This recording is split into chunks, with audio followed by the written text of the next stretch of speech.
Brought to you by the Every Dollar app. Start budgeting for free today.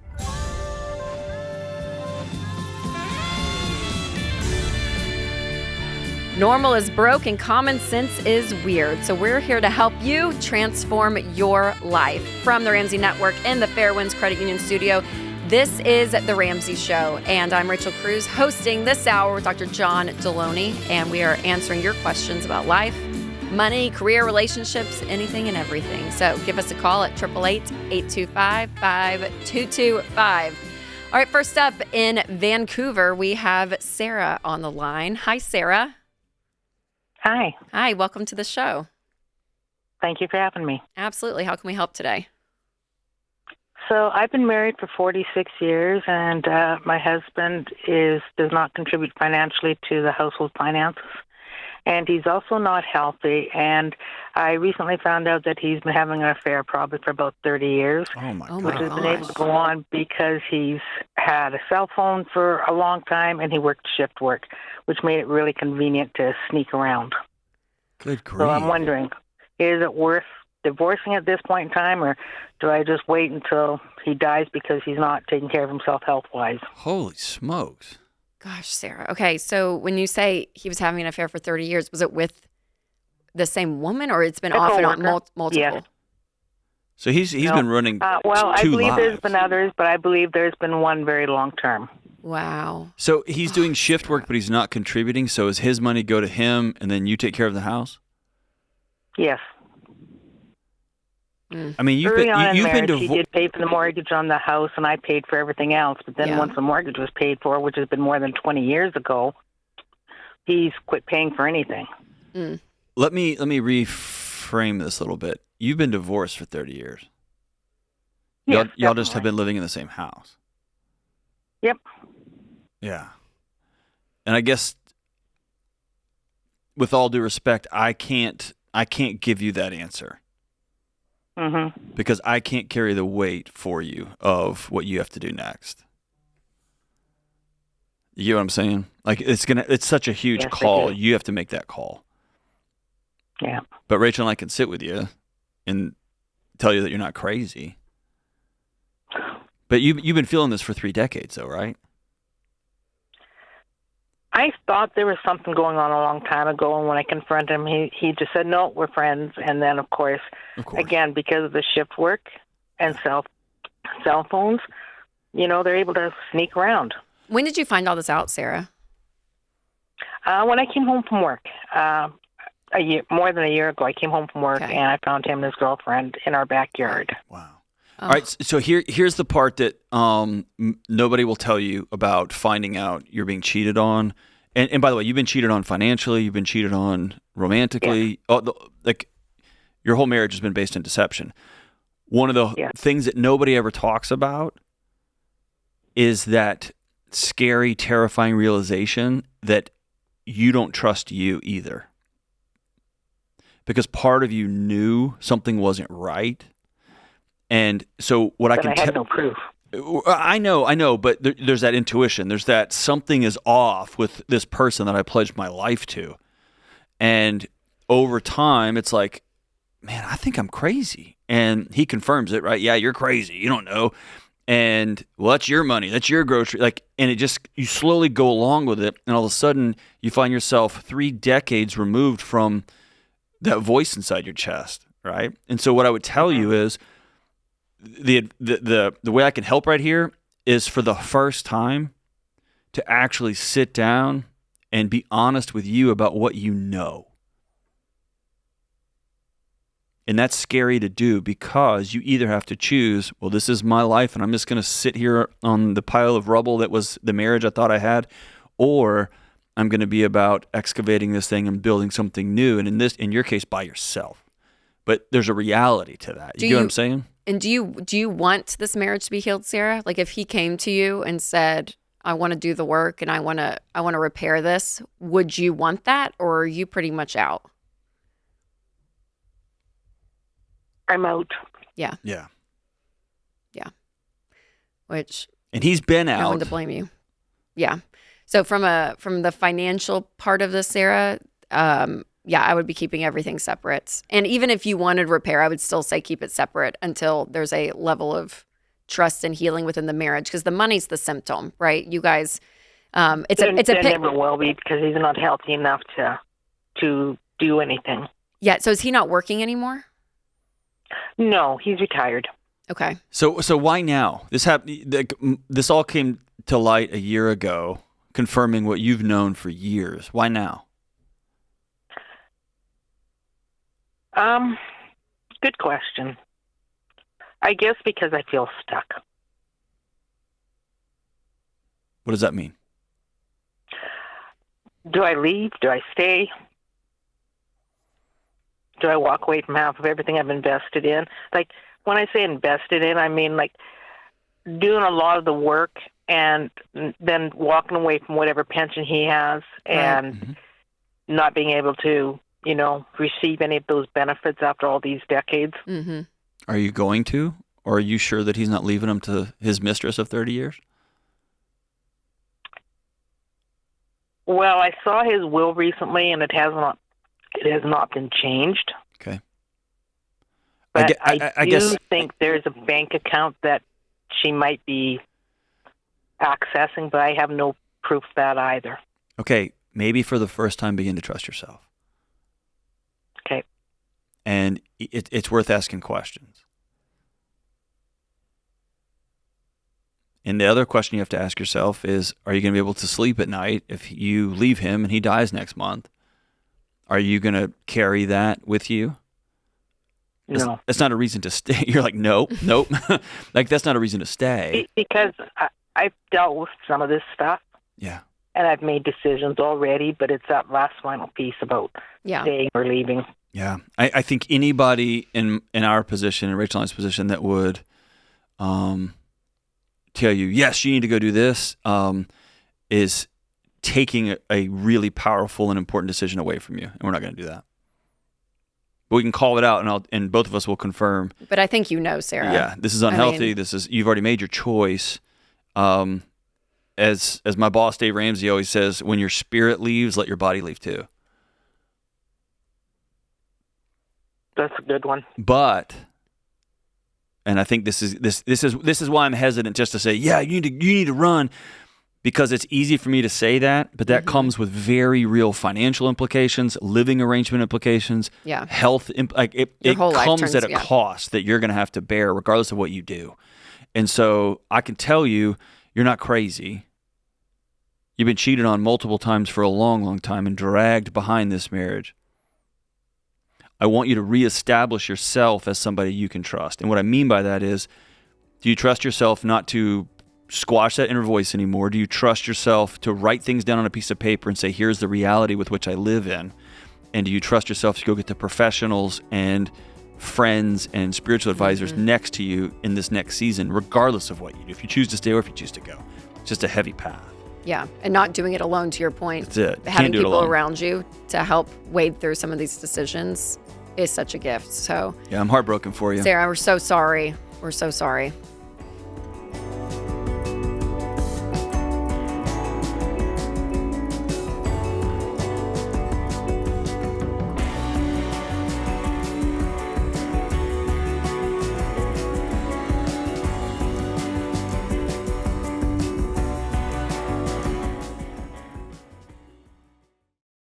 Statistics show that half of Americans don't have enough life insurance, or they don't have any at all. I don't understand this, John.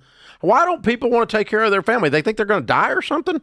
Well, I used to be one of those guys, I didn't even think about it. And one of my buddies said, hey, the only reason to not have life insurance is if you hate your wife and kids.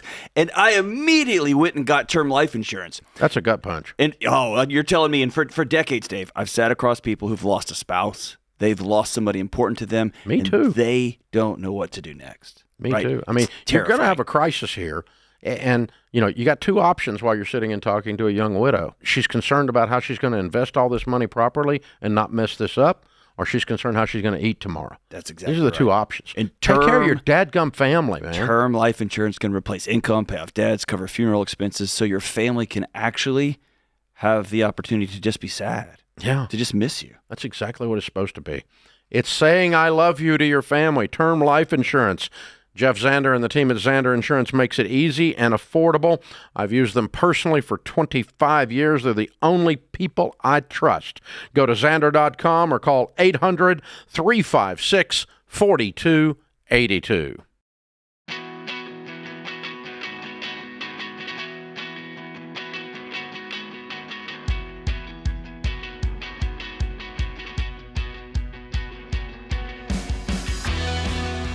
Up next, we have Sean in Fresno, California. Hi, Sean. Welcome to the show.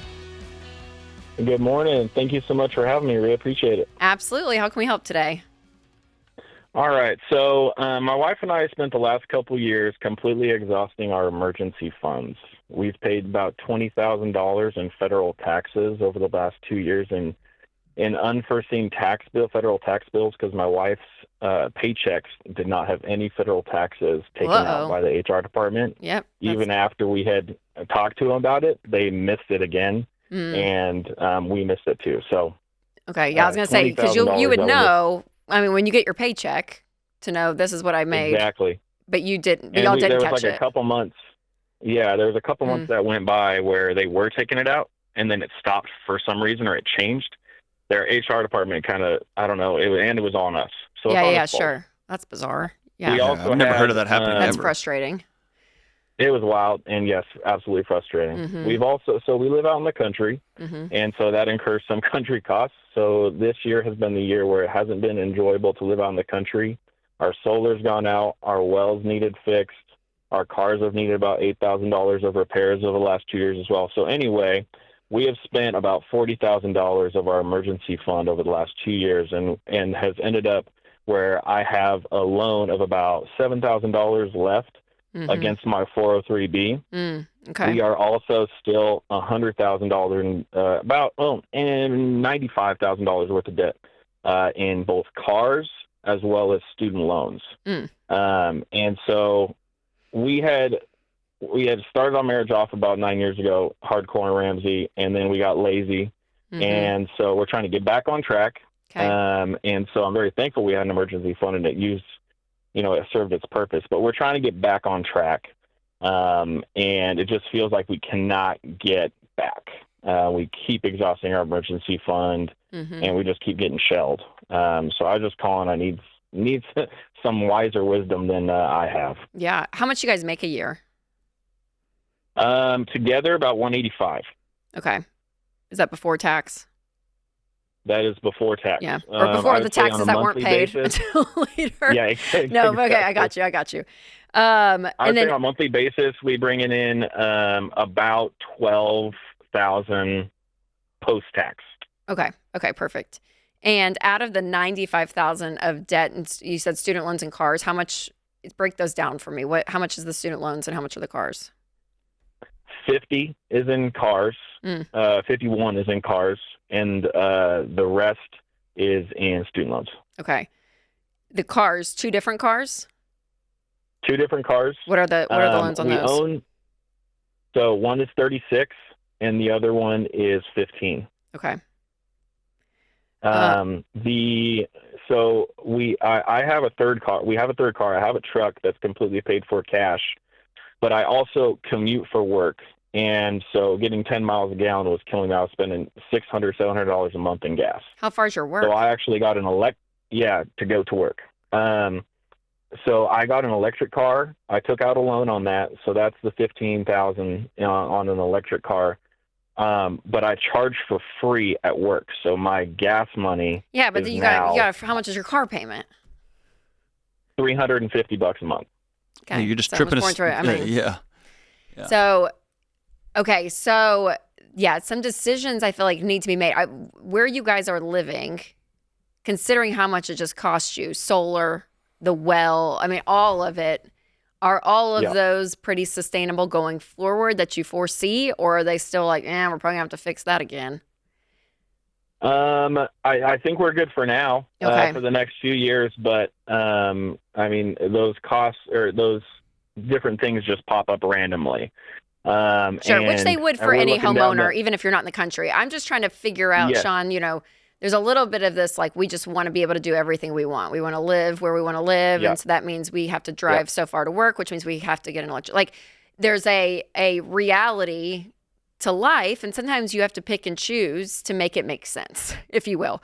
Yes. And I'm not saying you'll have to like move by any means, but I'm saying having these thoughts that, you know, you guys are kind of used to doing a little bit what you want. I mean, to a degree. I mean, there's a little bit of like, yeah, we're going to just kind of keep moving. So everything you do going forward has to be at a 180-degree difference. Like what you would normally do, I would stop and be like, okay, is this really the wisest decision right now?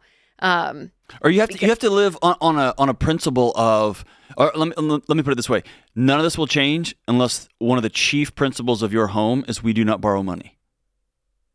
Because I had a long commute in an old banged up truck that I made for 5 years, and that putting gas in it was expensive. But my wife and I had a anchor into concrete commitment. We don't borrow money on depreciating assets, especially. I would on a mortgage, but not on a car. And so that was never even in the cards, and we would curse the gas bill every month, but we're not going to go buy another car under the guise like we're not going to rob Peter to pay Paul, right? Right, and that's kind of where I'm feeling like I guess it makes sense. Like I've made it make sense. There you go. I'm saving this money on gas. Right, it's justification is what it is. I don't want a car loan. I don't want a car loan, and I have my truck. And I love having a truck because I do use it as a truck. Sure. I don't work on the farm for the farm, but it's nice to have it's another tool in a tool belt, right? And it's like a convenience thing. And I thought like, and I think should I sell my truck? I don't know. Yeah, and what John's saying, and I think what you have to get to before we even get to the baby steps of the $1,000 and you pay off the debt is there has to be a value system conversation in your household, Sean. There is. There is a principle that we do not spend more than what we make. If we can't pay cash for this, we can't afford it. Regardless, it's fixing the well, whatever it is, we are not going to borrow money. So what does that mean? If that is like a hard line in the sand, what happens is other options come up, harder options, not as fun options, but options that you're able to actually have where when debt is an immediate answer because it just fixes the urgency of the situation, then you wake up, you're like, oh my gosh, look at all the payments we have, and this is how we've gotten here. So what the no debt policy does is it forces you to be creative to look at other options because there are always other options. Yeah, Sean. they come fix your well. I have a well out in the country, and they come fix it, and it costs $8,000 or whatever. And you say, hey, I can give you 4 right now, and the next 30-day cycle, I'm going to give you the other 4 when the work is completed. And we're not going out to eat. We're doing nothing because we have $4,000 we got to save up this month, and I may have to work extra to get that bill. Yeah, but it's going to be a sucky month. But in 3 weeks we're going to figure it out. But we have water, right? So like it's that kind of, and it sounds extreme from how you probably making decisions, but it's the way you have to do it. So yeah, so if I were you guys, Sean, I would sit down. Is your wife pretty on board? Is she feeling the stress and the tension too? 100%. Okay, yeah. So for you guys, we're gonna, if you stay on the line before, don't hang up. So when we get done with the call, Christian's gonna pick up, and we're gonna give you every dollar for a year. And I want you guys to sit down and do a budget. Do the every dollar budget, because what it's going to expose is how much spending is happening without you even realizing it. This $12,000, where it's going. And so what you're going to see, and I want you guys to cut everything but food, shelter, utilities, transportation, insurance, like the things that you have to have, everything else. Target runs, out to eat. I mean, literally subscriptions. I'm not kidding.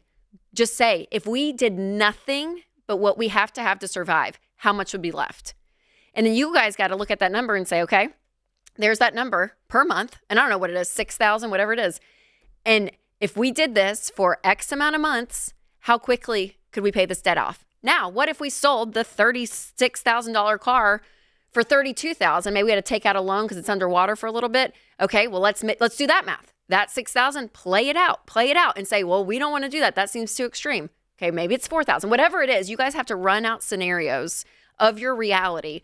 But what I would push you to do is to do this in a short amount of time, because you guys make great money. And I know you're in California and all the taxes and everything, but you know, there's something to be said about doing a really strict plan and you and your wife saying, we're doing this for a period of time. And it may be a year, it may be 2 years, and it may be you work an extra, she finds some extra income.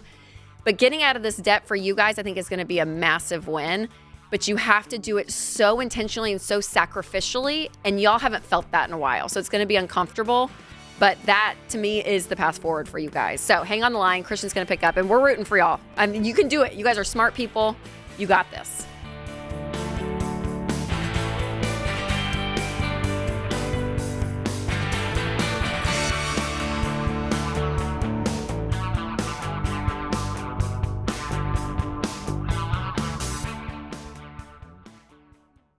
If you run a small business or work for yourself, health insurance isn't just a personal choice, it's a business decision. And the wrong plan can wreck your budget fast. Right now is health insurance open enrollment, and if you want your coverage to start by the first of the year, you've got to sign up by December 15th, and I recommend using Health Trust Financial to help make your game plan. They've helped families and business owners for over 20 years, and they're the only Ramsey trusted health insurance advisors. Health Trust Financial Advisors cut through the confusion, explain your options in plain English, and help you find a plan that fits your life stage and budget. Most Health Trust Financial clients save hundreds of dollars a month, money you could reinvest into your business.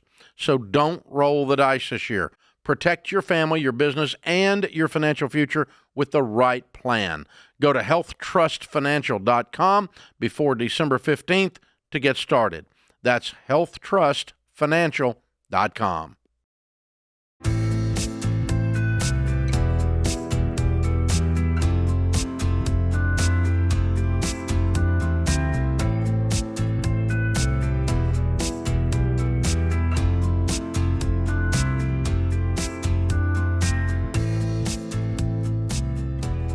Welcome back to the Ramsey Show. Up next, we have James in Dallas. Hi, James. James, are you there? Hi, welcome to the show. Hey, thanks for having me. Absolutely. How can we help? Hey, so my wife and I are on baby step 2, so we're working on paying down all of our debt other than the mortgage. We've been, we're on a plan, so we're on a budget. We're Christians, and I got to be honest. One of the things that we've really struggled with over the years is, I don't know. I guess I'm newer in my faith, maybe 3-4 years in, and we've never been great tithers. But now that I'm getting, one of the reasons I wanted to get out of debt is because there's convicted about, God tells us not to carry debt. And so my question is, while we're just really trying to attack all these debts, should we be tithing, or should we just be laser focused on nothing but essentials and paying down the debt? Yeah, it's a great question. And I feel like one that we get a lot, because I think people are really motivated to do whatever goal they're in, whether it's getting out of debt or saving the emergency fund. But the way we kind of approach money, the way I see money, is it's very holistic, and it's very much a picture of who we are as people. There's something about our character, what we believe, our value system, at which then money is then handled, right? So people that, don't care about debt or whatever, like just want to have an urgent, get whatever they want in the moment, debt's right there, whatever, no worries. But if you have a value system, at which probably what you were feeling from a spiritual element, even a emotional, psychological element of carrying debt, it's very heavy, and you feel that, and you're like, yep, that's why God says no, because when you owe someone something, it changes your life, it changes the reason you go to work, it changes so much. So you want to be free of that, and so I would put giving in that same light, James. We could go the spiritual side or even the non-spiritual side, but for me, it's the giving side. I don't want it ever to be legalistic, because I don't think that was the heart of God. I think the heart of God is when he talks about how to give, how to sacrifice, when Jesus gives us examples of that all through the New Testament. What that looks like is living life on the selfless side of the spectrum. And we live in a world that is so selfish, right? And I think there's something to be said when we use our money as a tool, as a reflection of who we are and our character and our value system. There's something holistically good about that. And so for me, that's giving. So yes, is it a commandment? Is there scripture around it? Absolutely. And as a Christian, like you said, but that can naturally kind of lean in a legalistic sense. And giving is like the one area of money that I'm like, I don't want you to be legalistic, because I think you miss the heart of God in that. And I'm definitely not on the prosperity side that if you give, there's going to be a brand new BMW sitting in your driveway. I don't think that's true either. But there's something about living a selfless life and knowing the ownership of our money is God's and we're just the managers. We believe that as Christians. And when you actually physically live that out, it changes who you are. It changes your view about money. It changes how tightly wound and controlled you are by it.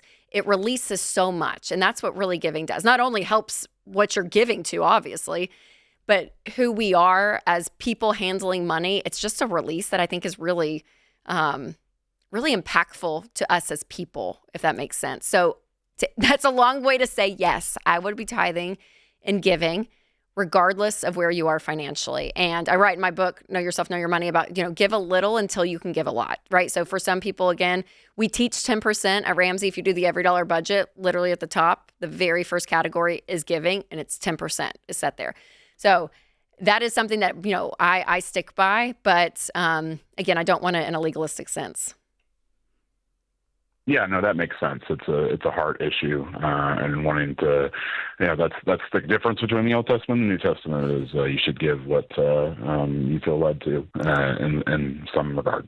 Well, and whether you're a Christian or not, I think as a culture we could all use a reclamation of an understanding that money is a spiritual issue, and work is a spiritual issue, and your relationship with your wife is a spiritual issue.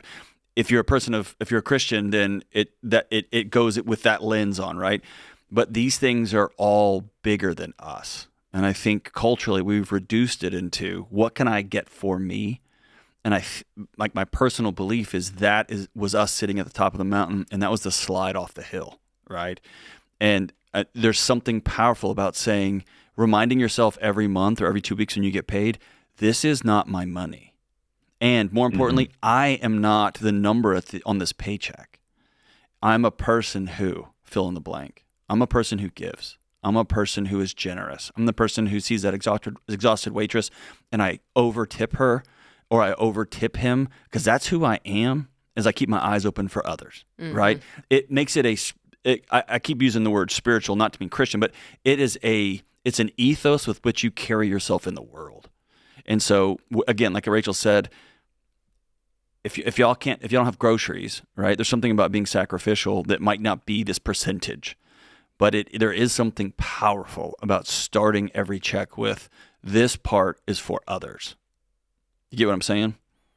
Yeah, totally. And I'm with Rachel. I will transform how you move throughout the world. Yeah, and I think too the money journey that everyone's on, which is more of a marathon than a sprint. This is all not, you don't just, do things with money for 2 years and then you're fine the rest of your life. It is an ongoing daily decision of what you choose to do.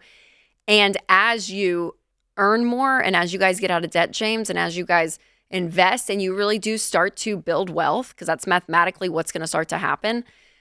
We always say, Dave always says it, but it's so true. Money is a magnifying glass. It makes you more of what you already are. And if you can create habits now when you don't feel like you guys have a lot or you have this big goal that is so noble and so great, but you still are doing things that are changing who you are, what is being formed today is the James that's going to be carried through the wealth building.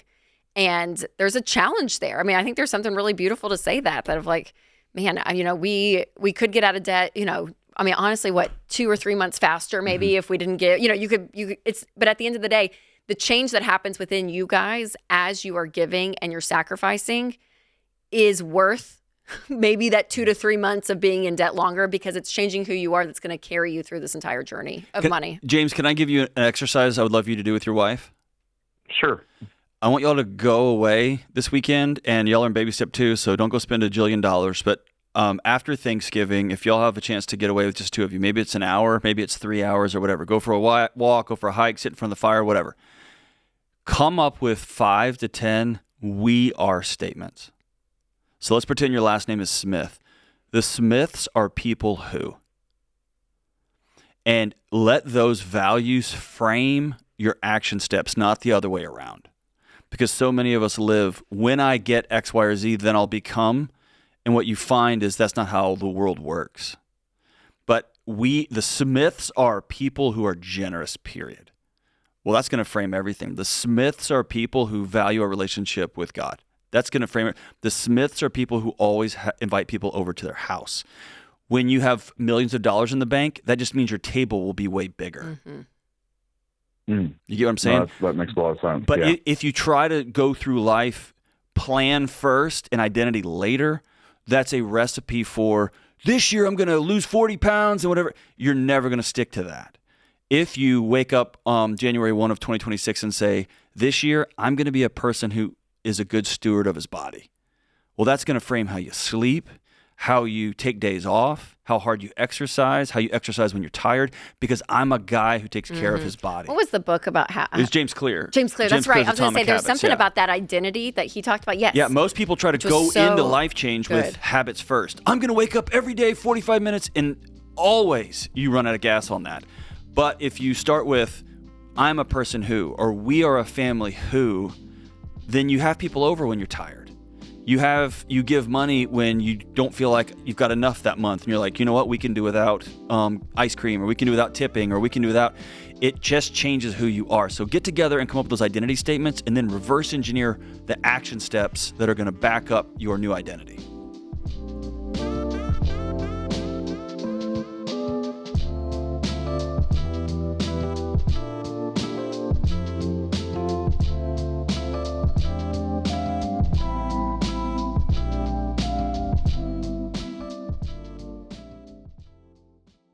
Let me ask you something. Do you believe in helping people and doing the right thing, even when no one's watching? Then you need to hear this. Churchill Mortgage is hiring loan officers, but they're not looking for just anyone. They only want people who believe in serving families the right way.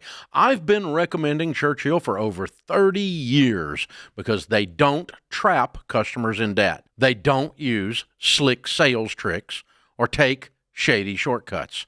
Churchill offers smart, real-world mortgage solutions that align with Ramsey principles to help families win. And when you join the Churchill team, you'll get true mentorship and real opportunities to grow your career without compromising what matters most or mortgaging your soul. So, if you want your work to actually matter, this might be your next calling. To get started, go to ChurchillMortgage.com and click the Join the Team button. That's ChurchillMortgage.com, because when your work and your values align, you don't just make a living, you make a difference. This is a paid advertisement. NMLS ID 1591, NMLSConsumerAccess.org, Equal Housing Lender.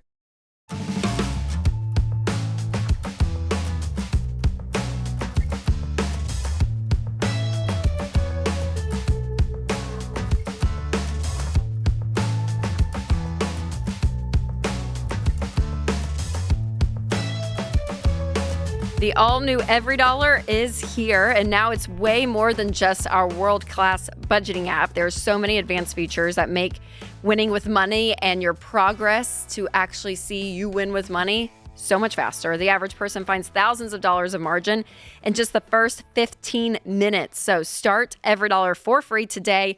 You can get it in the App Store or Google Play. All right, let's go to Orrin in Maryland. Hey, welcome to the show. Thank you. Absolutely. How can we help today?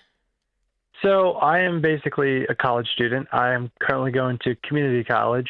Good for you. Did not go with the 4-year because it was just too much. So right now my situation, I'm about halfway done. I definitely did not apply myself to scholarships like I should have. Mm-hmm. And I took a semester break just to work and just to kind of, absorb and try to reach out for resources. So I'll be going to school for an extra year, but I did find a lot of resources, a lot of scholarships. I talked to a lot of people. I'm currently about $12,000 in debt. And then obviously if I were to continue, I have about 27 more credits. We're talking about $200 a credit. So my question for you is that should I pay cash? Because I'm currently working part-time. Should I pay cash? I have the money to pay for a semester now. Should I pay cash for the semester and don't worry about it? Or should I kind of, I know you guys hate this term, but live a little?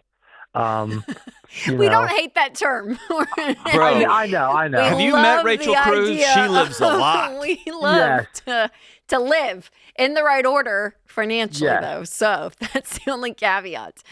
So, I mean, if you have the cash to pay for the semester 100%, that's what I would do. And if you didn't, then I would tell you to pause like you have in the past and start to just work your way through. It'll take you longer, but at least you're doing it, cash flowing it. Okay. So no, I would be, I would definitely be putting that money. And I think you have a lot of life to live, and you're going to live better. Yes. And even more wonderfully, once you like have a job and have an income and no debt, and you're like, oh great, I get to go on like really awesome stuff. Now, again, that doesn't mean you do nothing. You can still enjoy life and have what do you friends. think living it up is, or living a little is?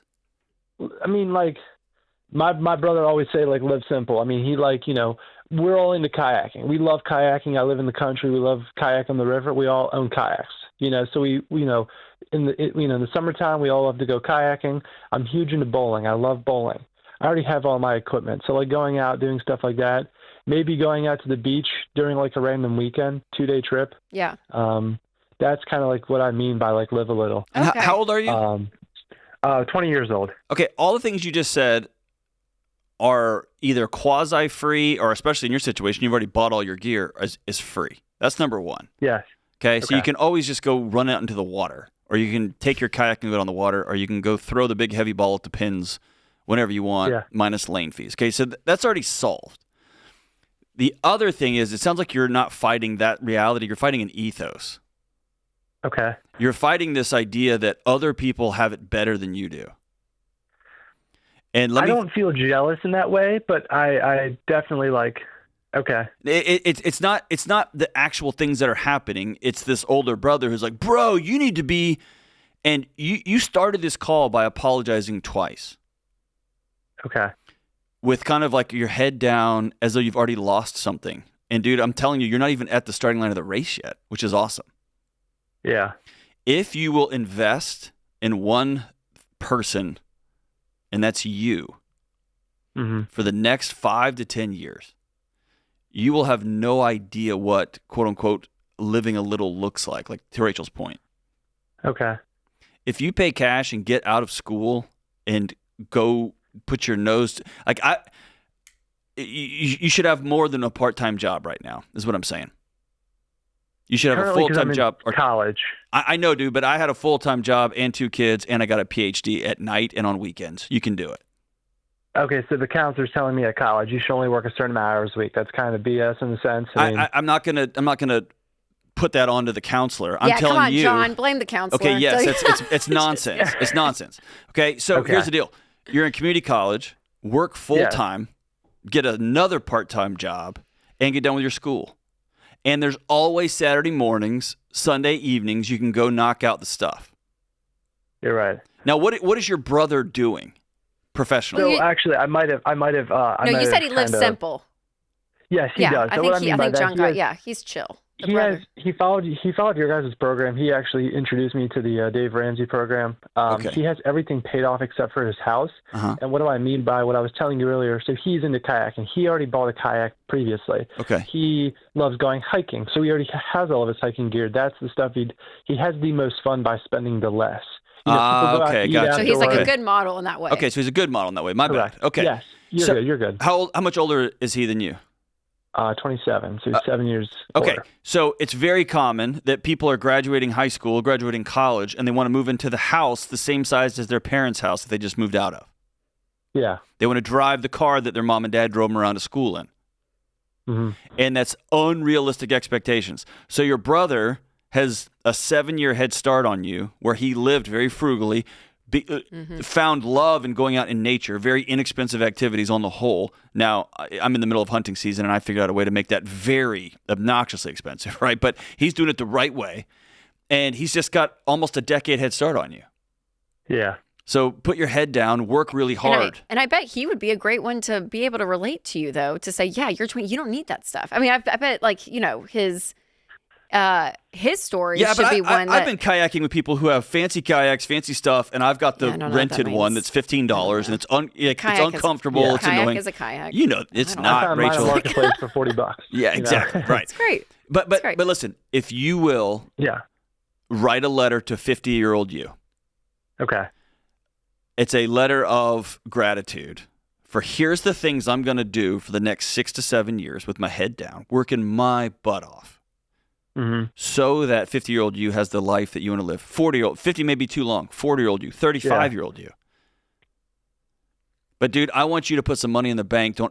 Take debt off the table. I'm a guy who never borrows money, period. Establish that at 20. I drive a 1990 Dodge truck. Okay, so there you go. That's what's up. Hey, is the $12,000 of debt student loans? Is that what that is? Yeah. Okay. Yeah. So when my first half of college, I signed up for FAFSA, which is a student loan. Yeah. Yeah, sure. And they were like, here's money. They'll basically say, hey, we'll give you $500 for the semester for books. We'll give you $500 here and there. We'll give you all this money. But the catch is you got to pay like 8% interest once you graduate. The day you graduate, they start charging you. Loans. I know. So it's terrible. I can get out of it, but I would pay everything cash. And I really want to because I don't want to be in debt. So I think it's that. So I think you have a couple of goals tactically. I want you to do a written budget. I want you to pretend that you do have 2 jobs. Like what John said. What if you had the income you have coming in and an extra job?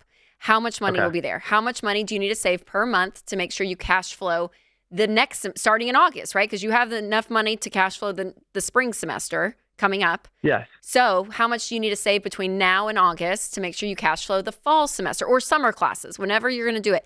And then from there, you're going to be able to see, okay, perfect. That's how much I need to save. That's priority. How much is food? How much is gas? How much is my rent? Like, go ahead and list out all your expenses and then get to the bottom and say, okay, how much is left? And to John's point, everything you just talked about, whether it's bowling or kayaking, it's not going to cost a ton. But if you had, I don't know, I'm just going to guess, an extra $100 a month or something to be able to enjoy, to be able to go do some of these things, then that's going to feel great. So I feel like there's a part of me that says you can probably do both. I don't think it has to be this extreme case of all or nothing, but you have to make sure it's at least in priority. You want to make sure that the school is taken care of because I don't want you going deeper than this $12,000. And then when you graduate, yes, those bills start coming, and that's when you're going to start attacking those. But I would not worry about the past student loans until you're out of school. My number one focus would be to get through the rest of the school without taking out any more loans. And then anything extra you can have fun with, but making sure that that is covered first and foremost.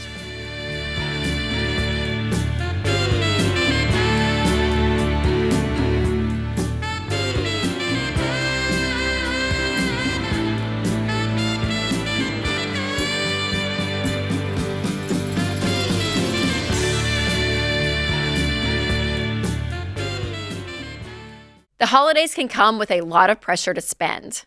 Family, friends, Secret Santa at the office, all the things. But y'all, this season should be about peace, not payments. That's a big reason why I love Fairwinds Credit Union. They share the Ramsey values of helping you reach your money goals without debt. And with the Fairwinds Smart Bundle, Ramsey fans get a no-fee checking account, a high-yield savings to grow your emergency fund, and the exclusive Ramsey Be Weird debit card. It says, debt is normal, be weird, right there on the front. So every time you use it, it's a reminder that you're doing your money differently. So this Christmas, skip the credit cards and celebrate progress, not payments. Spend with peace of mind, knowing that you're sticking to your budget and staying debt-free. And check out the Fairwinds Smart Bundle today at fairwinds.org/Ramsey. And open up the Smart Bundle and grab your exclusive Ramsey Be Weird debit card. That's fairwinds.org/Ramsey. Fairwinds is federally insured by the NCUA.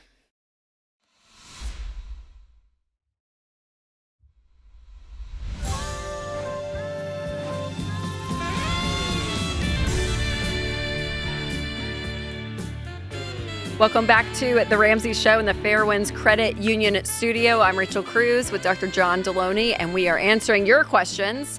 All right, we have Mike in Ann Arbor. Hi, Mike. Welcome to the show. Hello. Thanks for taking my call. Absolutely. How can we help today? Yes, I've got a rather unique situation. Okay. But my sister, so I'm one of 3 children. I'm the middle child. My older sister is going through divorce, which is a terrible situation, of course. She's got 3 kids. Her eldest, I think, is about 3 years away from starting college. Okay. And previously, like my sister, all 3 of her kids were attending private schools. Her and her husband driving luxury vehicles, fancy vacations, living extremely well. And no judgment there. That's fantastic. I'm happy for them. But it appears from an outsider that they had a very high burn rate. Recently, we've discovered, as there's kind of the discovery process going through figuring out how the divorce is going to play out, that they have under $50,000 in savings, and that includes retirement accounts. That's everything. Oh, wow. Okay. So my sister is expecting to buy her husband out of their current home and her dental practice, and she needs $800,000 to do that. She doesn't have $800,000. How is she expecting to do this?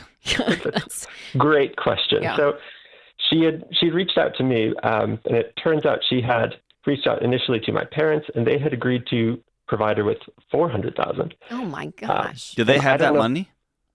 They do in their retirement. They're retired, but it's their nest egg. Are they multi-millionaires? How much money do they have? Your parents?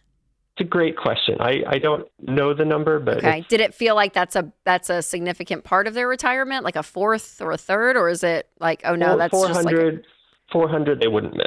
Okay. They'd be all right. Yeah. Okay. Dang, Gina. It's great. I would. I'd miss it a lot. I would too.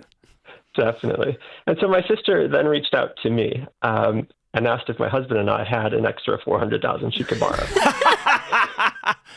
and we're pretty good with money, so we wouldn't have $400,000 sitting, getting destroyed by inflation. No. So I mean, I told her that without selling one of our properties, we wouldn't be able to get her to $400,000, but we'd still be willing to help. And then she called me back and told me, don't worry about it. She'd make other arrangements. So I spoke with my parents, and turns out they're the other arrangements. Oh, no. They're going to give her the full $800,000? Full $800,000. So they claim that she's over-leveraged on debt, and she can't get a loan from a bank. She's got a mortgage, and we're going to let her go almost $1 million in debt to us. Awesome. Great plan. Right. Well, I don't even know. Is it going to be a loan or is it going to be a gift? At this point, I'm not okay. So sure. Okay. But my parents have this parental guilt. They feel that she's a victim of the situation. She trusted her husband to manage finances. This is where I disagree a bit on the point. We're with you, Mike. Yeah, I'm with you. Yeah, we're with you. It's trust but verify at this point. Yep. You're an adult. Yep. And then they also want assurances that in the event that she were to get back together with her soon-to-be ex-husband, they would want all of this money back immediately. Okay. Yeah, all the strings attached. Don't. Yeah, all this is a horrible idea. So what can we do to help, Mike? I totally understand. Yeah. So from my perspective, and first of all, I want to know if I'm crazy, but from my perspective is my parents have worked hard and lived frugally their whole lives. They've provided us with fantastic childhoods. They paid for our college. And I want them to, enjoy their retirement and spend their money on what brings them joy. Well, but you can't control that, don't Mike. Get a vote in the house. That's what they're choosing to do. Are they asking your opinion at all? I gave it to them because I also happen to be the executor of their will. Nice. Okay, nice. That's fair. And we have similar financial behaviors. I mean, we're in similar situations, honestly. All right, but here's the brass tacks.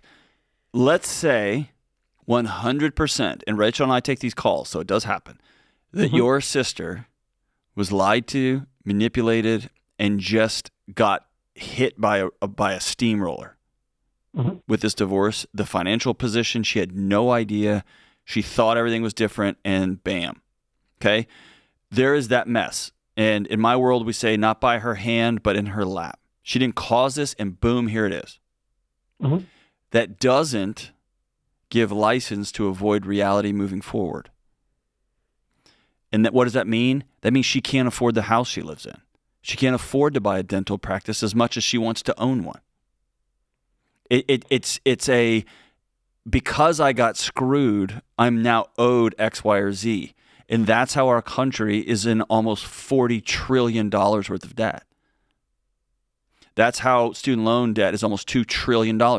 Credit card debt's at an all-time high. Yeah, I didn't get this, so I deserve to go to the college I want to. I deserve to have this. I deserve to have this program or that. And her world blew up. And it sounds like her world before it blew up, she never was told no either. Right? She never has had to rational face reality. Of there's not enough money here. My kids can't go to the school I want them to go to. There's not enough money to buy a car that I really want to buy, so I'm going to choose a different one. It sounds like her conditioning for years and years and years has been, I kind of get what I want and we're going to use debt for it, because that's exactly what the savings show. They have no money saved. They've put nothing away. They've spent everything or more. And so for her to want these things, to me, is pretty obvious. I understand why she does, because she doesn't have another way of thinking. Well, and we all want our kids to go to the best schools on the planet. We all want fancy cars, big house. We all want that stuff. Yeah. But and then your parents, to a degree, enabling that by continuing to just, fund a little bit of her not facing reality to what you're saying. Not a little bit, $1 million. $1 million worth of it. It's true. Here's the way to have this conversation with your dad. It's not about money. Because he's going to say, I have it. It's my money. I can do what I want. And he's right on all counts. And he can, yeah. He is guaranteeing by his participation in this, in your sister's pain, not just sitting with her in the pain and saying, this is awful. He's participating in guaranteeing that there will be a rift in their relationship forever. And after him and your mom pass, that rift will get passed to you guys, his other kids. Guaranteed. Because when he gives her $800,000 and she shows up in a new car, his first instinct is going to be, why did she pay me back? Or where'd she get that money to buy that car? Yeah, that was supposed to go to the house and the dental That was supposed to go to this, and what about that? And then when this guy comes back a year later, which happens a lot, and realizes his life's awful and wants her back and sees her thriving practice, and she's going to be like, oh, well, it is the father of our kids, and then... And in a wonderful way, it's just going to blow things up. The marriage is, if that's the case, and the marriage is redeemed in a healthy way, that's an applause. Yeah, amazing. But there's an $800,000 price tag on it. Now there's $1 million. You know what I mean? That gets dragged into the middle of that into a beautiful redemption story. So I'm like, all the way around, it's not wise. But Mike, what sucks about your position is you have no control. You really don't. Like they're gonna do what they're gonna do, and you can say everything you want to say it in the way you think he's gonna hear all the things. And at the end of the day, they're going to choose, and then you're going to have to deal with yourself in that decision, whether it is pain and sadness and feeling like that's unfair to you and your other sibling. I mean, whatever it is, that's going to be yours to carry from then on out. Is it normal for her to call you and ask for money? I'm sorry? Is it like her calling you and asking for money? That just, after asking mom and dad and then asking you and your wife, that feels like a level of desperation of someone who's scared that their life is unraveling. And sometimes the greatest gift is to let it all the way unravel and sit with somebody in the ash.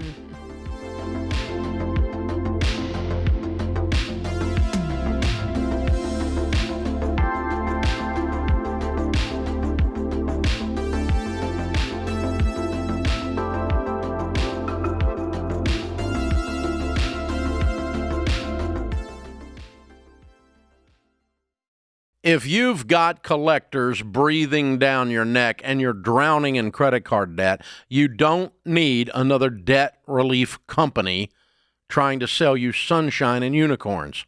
You need real help. And Guardian Litigation Group is the real deal.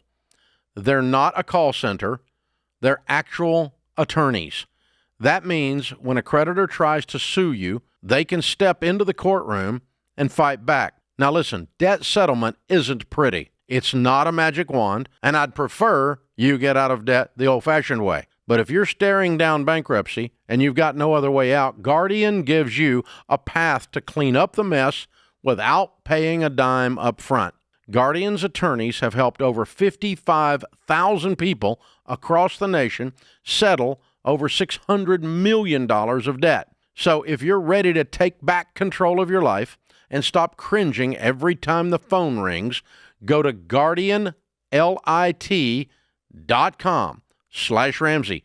That's guardianlit.com/Ramsey. Paid endorsement, attorney advertising, Guardian Litigation Group, LLP. Not available in Minnesota and Oregon. Results vary and no specific outcome is guaranteed. Debt settlement may negatively affect credit and not all creditors will negotiate or settle. Savings vary and may be taxable. Please review our website terms for more information.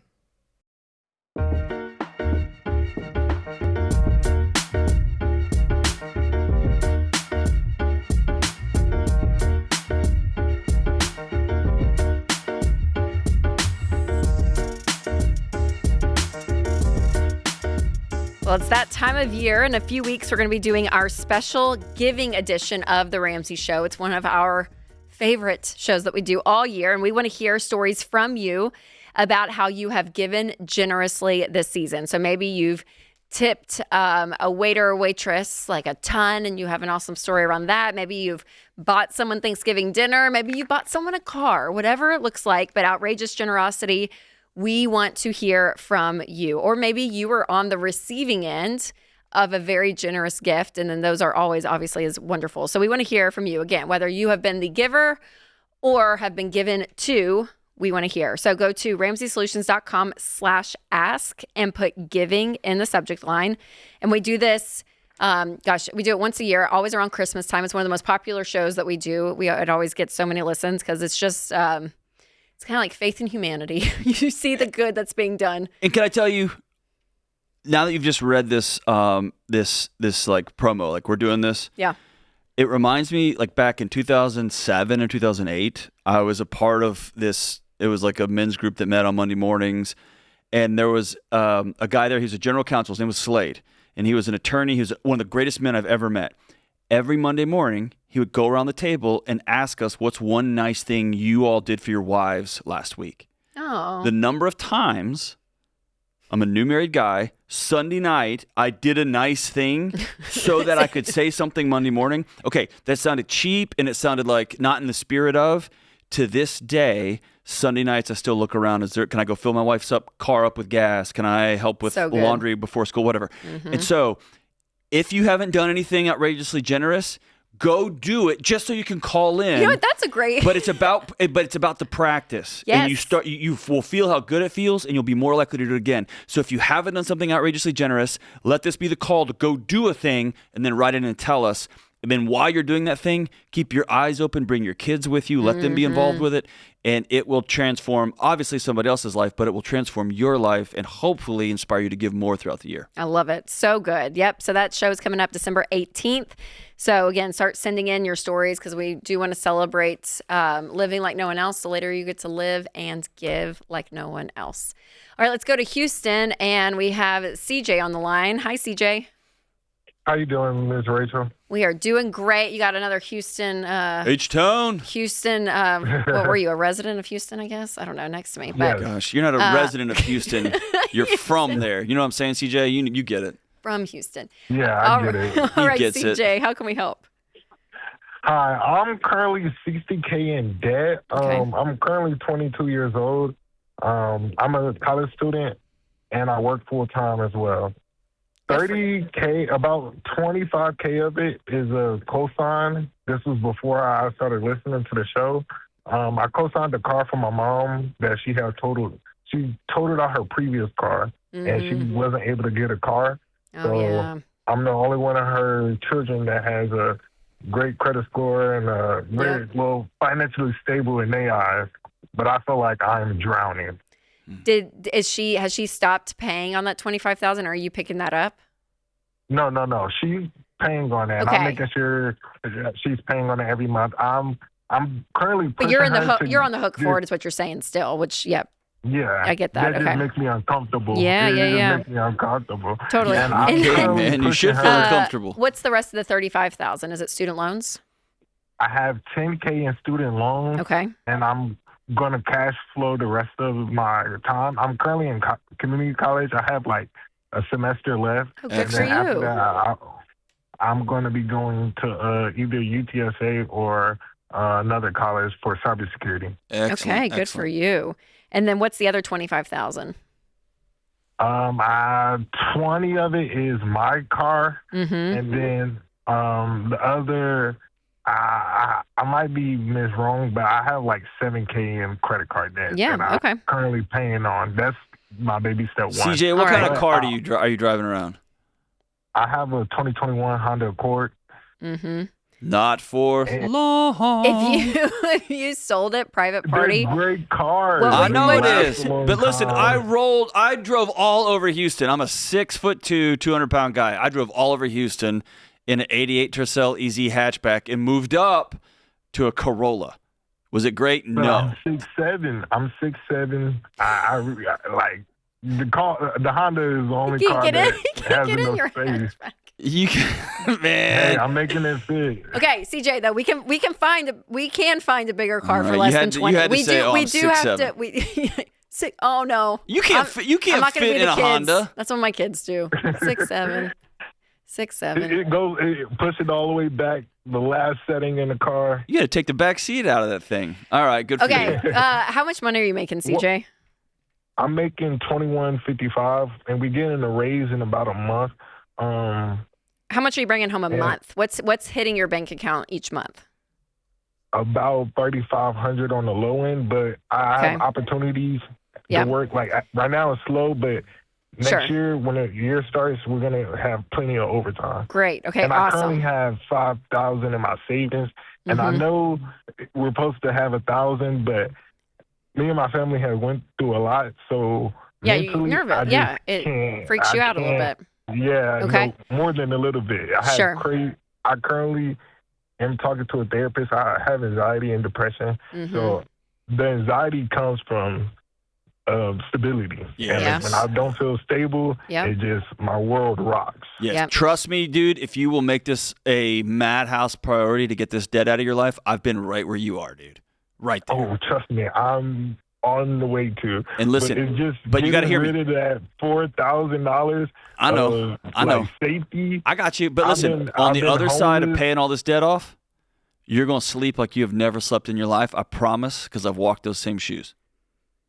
I know, but I just can't get rid of the safety blanket of that $4,000. No. I'm with you on that. That's you do what you want to do. I'm just saying the whole get out of debt thing. The whole idea. Okay. You're gonna have peace in the way that you probably have. You working overtime, you going to school, you doing all this stuff. So, it is worth it, is what I'm telling you. So what I would do, CJ, if I were you, because you're right on that cusp of that $20,000 car. Okay, from a mathematical standpoint, regardless of height and all the things. So. Unless you're working overtime, can you afford this car? Because our rule of thumb is if you can't pay the car off in 12 to 18 months or it's more than 50% of your annual take-home pay, you have too much car. And you're right there, CJ. So, I just want you to just look, run some numbers and just say, okay, what if I did sell it private party? Because it probably is holding its value pretty well. It's a great car. So you may be able to depending on when you bought it and how all of it's, you may be one of those rare cases that you actually may, be able to sell it for a little bit more than what you owe, or you may be a little underwater. And then I want you to look around, CJ. I'm a little underwater. Okay. I did a little bit of numbers. It's worth 18. Okay, perfect. Is that private sale or is that trade-in? That's private sale. Okay. So CJ, trade-in was about the same thing, but I think I could get a little bit more for it. Yeah. Okay. So again, I want you to just run the numbers that if you were underwater 2,000. I want you to look around and just do some research on a $5,000 car. Okay, just pretend, and maybe you find another older Honda Accord, and you're like, okay, great, I can get a crappier car, and that means you have $7,000 you owe versus $20,000, which is going to fast forward this whole debt payoff so much faster, so that you don't have to work overtime much longer, right? So again, it's a give and take situation. That car is right on the cusp of being able to keep it and paying it off. It's just going to be a longer get out of debt process. So what I want you to do, so priority number one is I want you to stay current on all of your payments, okay? Stay current on everything. Okay. The second priority, since you're in school, is I want you to make sure you're cash flowing that last semester. So save up enough to make sure that is covered, okay? Once that's done. I'm planning on cash flowing the rest of the school. Yes, that's great. Yep. So is making sure that is true, because I don't want you to go into any more debt. And then I want you to start working off paying out that $7,000 in credit card debt. So if you have multiple cards, start with the smallest. Even if it's an $800 bill on one of the cards, whatever it is, cut everything up and start working your way through the debt snowball, which is paying the smallest debt off first. It's going to be some of the credit cards. And then your student loans won't hit till after you graduate. And then that car is going to be your second big one. So that's going to decide, hey, do I want to keep it? Is it worth working all this extra? And you'll get to decide that. But CJ, we're so proud of you. You're changing completely your family tree, and we are here for you.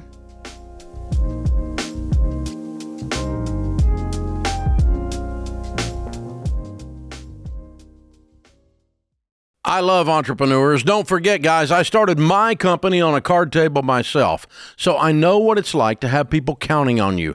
your team, your family, not to mention your customers. And when you're the one signing the paychecks, you can't afford to fly blind. But I'll be honest, early on, one thing that nearly sunk us was wasting time with spreadsheets that didn't add up because business units didn't talk to each other. I finally told my team, just fix it. And they did. We got NetSuite. That was years ago, and we've never looked back. See, NetSuite isn't just for tech giants. It's built for growing businesses like yours. Over 43,000 businesses already run on NetSuite, including a lot that started just like you.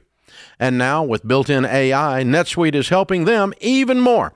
It's one system connected to every part of your business for real-time insights, not guesswork. NetSuite AI flags inventory issues, cash flow risks, even supplier delays before they become problems.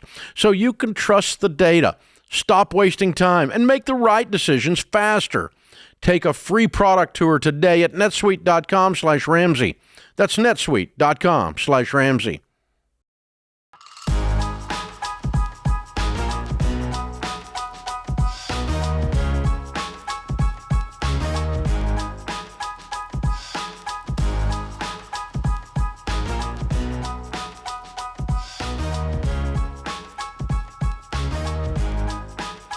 Next, we have Lee in Omaha, Nebraska. Hi, Lee. Welcome to the show. Hello. Thanks for taking my call. Absolutely. How can we help? I'm 65, retired, and I have about $1.8 million in a traditional Roth IRA, and I have about $400,000 in a Roth. As I look ahead to the required minimum disbursements, it's kind of a lot. Yeah, but, not making you feel great. Yeah. So the last couple of years, I've moved $100,000 each year from the traditional to the Roth. Good. Would I be better off to keep doing that way, or should I just take the pain, say maybe move $1 million and be done with the pain, or just piddle along at $100,000? What other money do you have? Yeah, do you have the cash to do that? To pay the taxes. To pay the taxes on would have to come out of the account behind it. Yeah, I don't have. Okay, so you'd be paying. I mean, so you don't have the cash for it. I've got approximately $100,000 in the bank, but yeah. Right. Yeah. If you don't have the cash to be paying the taxes, I would not take money out of the account just to pay the taxes. If you can do it, but do you have any income coming in besides your investments? Yeah, just Social Security. Yeah. How much is that a month? Social Security is about $2,300 a month. And are you living off of money in the Roth or the traditional? I am. I'm between Social Security and it's about $7,000 a month. Total I'm living on a month. Okay. Yeah, I mean, kind of our rule of thumb is if you don't have the cash to pay the taxes, and if this is all you have, if there was a lot of money that you were gonna, have, the great thing about a Roth is, not only are you not paying taxes on the growth, but when you pass it to your children, they're not going to pay taxes either. So it just becomes even, a bigger pass down, which is such an advantage. So that's why we are such a fan of the Roth. But again, having to pay the taxes on it each time, that's what's going to be key. And I'd hate to use your retirement investing to pay the taxes on something that's already invested. But how much are you having to take out every single year? How much is that? The required that they're making you? It gets up there in the, $300,000-$400,000 a year I got to take out if I live long enough. Yeah. Do you know how quickly that's going to be? A year? Yes. No, you don't have to take out $300,000 a year out of your 1.8. Oh, you get there to be late 80s, it gets pretty high, according to the form the man gave me. Of what it is with all the growth. I'm not sure. Yeah, I'm making right now. My money's making about 12 to 14%. Thereabouts. Yeah. Give or take. Yeah. And so I keep telling them to grow, or Yeah. I'm out over my skis on this mathematically, but that number doesn't sound right. But dude, I could be out to lunch on it. Yeah, I know. It's that required. It's a weird formula when you look at it, and so I can't do it right now. So, yeah, what I would say, Lee, is unless you had the cash to be able to pay the taxes because you had money saved elsewhere, that would be an automatic yes for me. But you could look to see, okay, if I rolled it over, how much from where you are in the tax bracket, how much would I pay in taxes if I took it out, and that would come out of my investments, versus if I left everything in and had to start pulling money out and pay taxes on that, which you're going to have to pay anyways when they make you, take it out. I would run some of those numbers, and I would sit down with a SmartVestor Pro as well, because I would want this to be the most mathematical efficient for you. But usually converting to a Roth, if you don't have the cash on hand, that's usually a sticking point. All right, let's go to Alex in Toronto. Hi, Alex. Welcome to the show. Thank you. Hi, how are you guys? We're doing great. How can we help? My quick question, hopefully quick question, is can we afford to travel? So we live in Canada. We want to go to Spain for my friend's wedding in May. That's fine. And my wife and I were just wondering if we can afford it. Dude, my friend got married at Arby's, man. Your friends get married at Spain? That's awesome. Well, they live there. It's my best friend from like high He's school. international. Alex has friends all over the world, John. Yeah, that's true. You got cooler friends than me. Okay, so Alex, where are you guys at financially? So I make about 150,000 Canadian a year. Okay. We don't have any debt other than our home. We owe on our home about 463,000. Okay. How much does your wife make? Does she work? She doesn't work. She's a homemaker. Okay, wonderful. Do you guys have money saved? Do you have an emergency fund? We have a small emergency fund of about 9,000. Our expenses are about 4,000 to 5,000 a month. Okay. I have a pension with my current work that I contribute towards, and my employer matches. Mm-hmm. About 20% goes towards that pension. Then I have a retirement plan that came from another job that I had in the past that I took with me. There's about $100,000 there. Okay. And then Do you guys have kids, Alex? We do. Okay. How many kids do you guys have? 2 kids, 8 and 6. Okay. How much will this trip cost total? I'm expecting around 5,000. Okay. Do you guys have 5,000 to spare? You don't have a great emergency fund, so I would want you to bump up that emergency fund to at least 3 months of expenses. Yeah. So for the last 2 years, we've been saving money, putting money aside. I was investing on my own, but then realizing that my pension is pretty good, that I shouldn't be. I mean, I don't know. That's up to you're the expert. So do I continue putting towards another investment like retirement thing on the side, or do I just stick with my pension that I currently have? Yeah, so the investing's a little different in Canada, but I can tell you from here, we would always say that your 15% of your income needs to go into retirement, and your pension would be considered. I would cut that percentage in half. So what percentage is going into the pension? So my estimate is around 20%. Okay.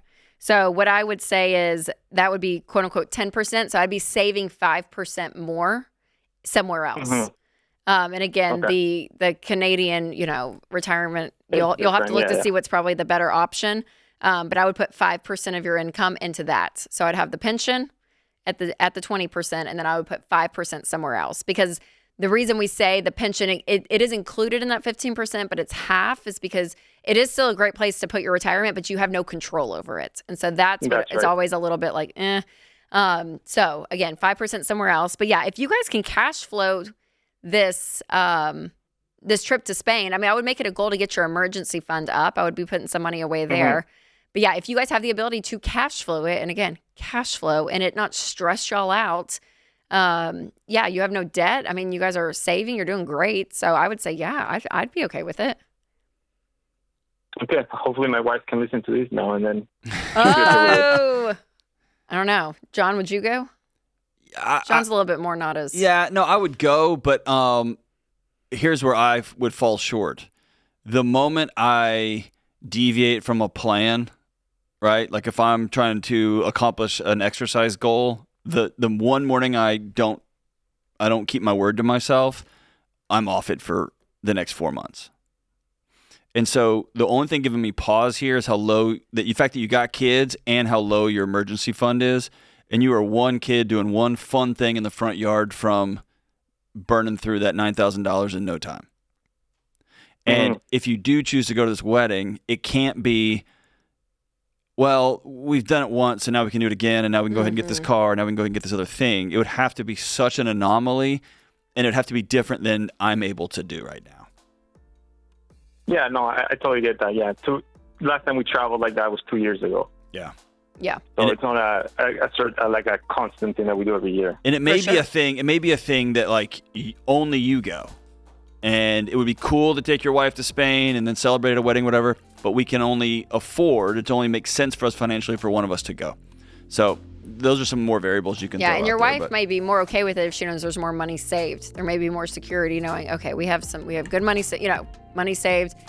Okay, I can take a breath and go on this trip. But yeah, you got to figure out how to get this emergency funded and the trip. If you can do both, that's great.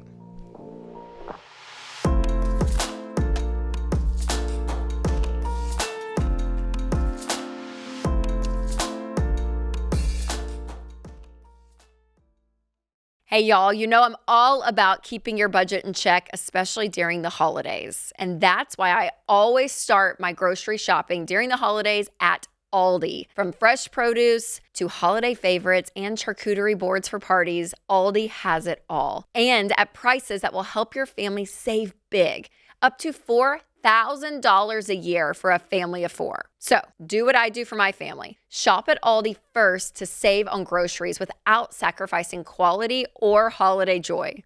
Find a store near you at aldi.us. That's ALDI.us.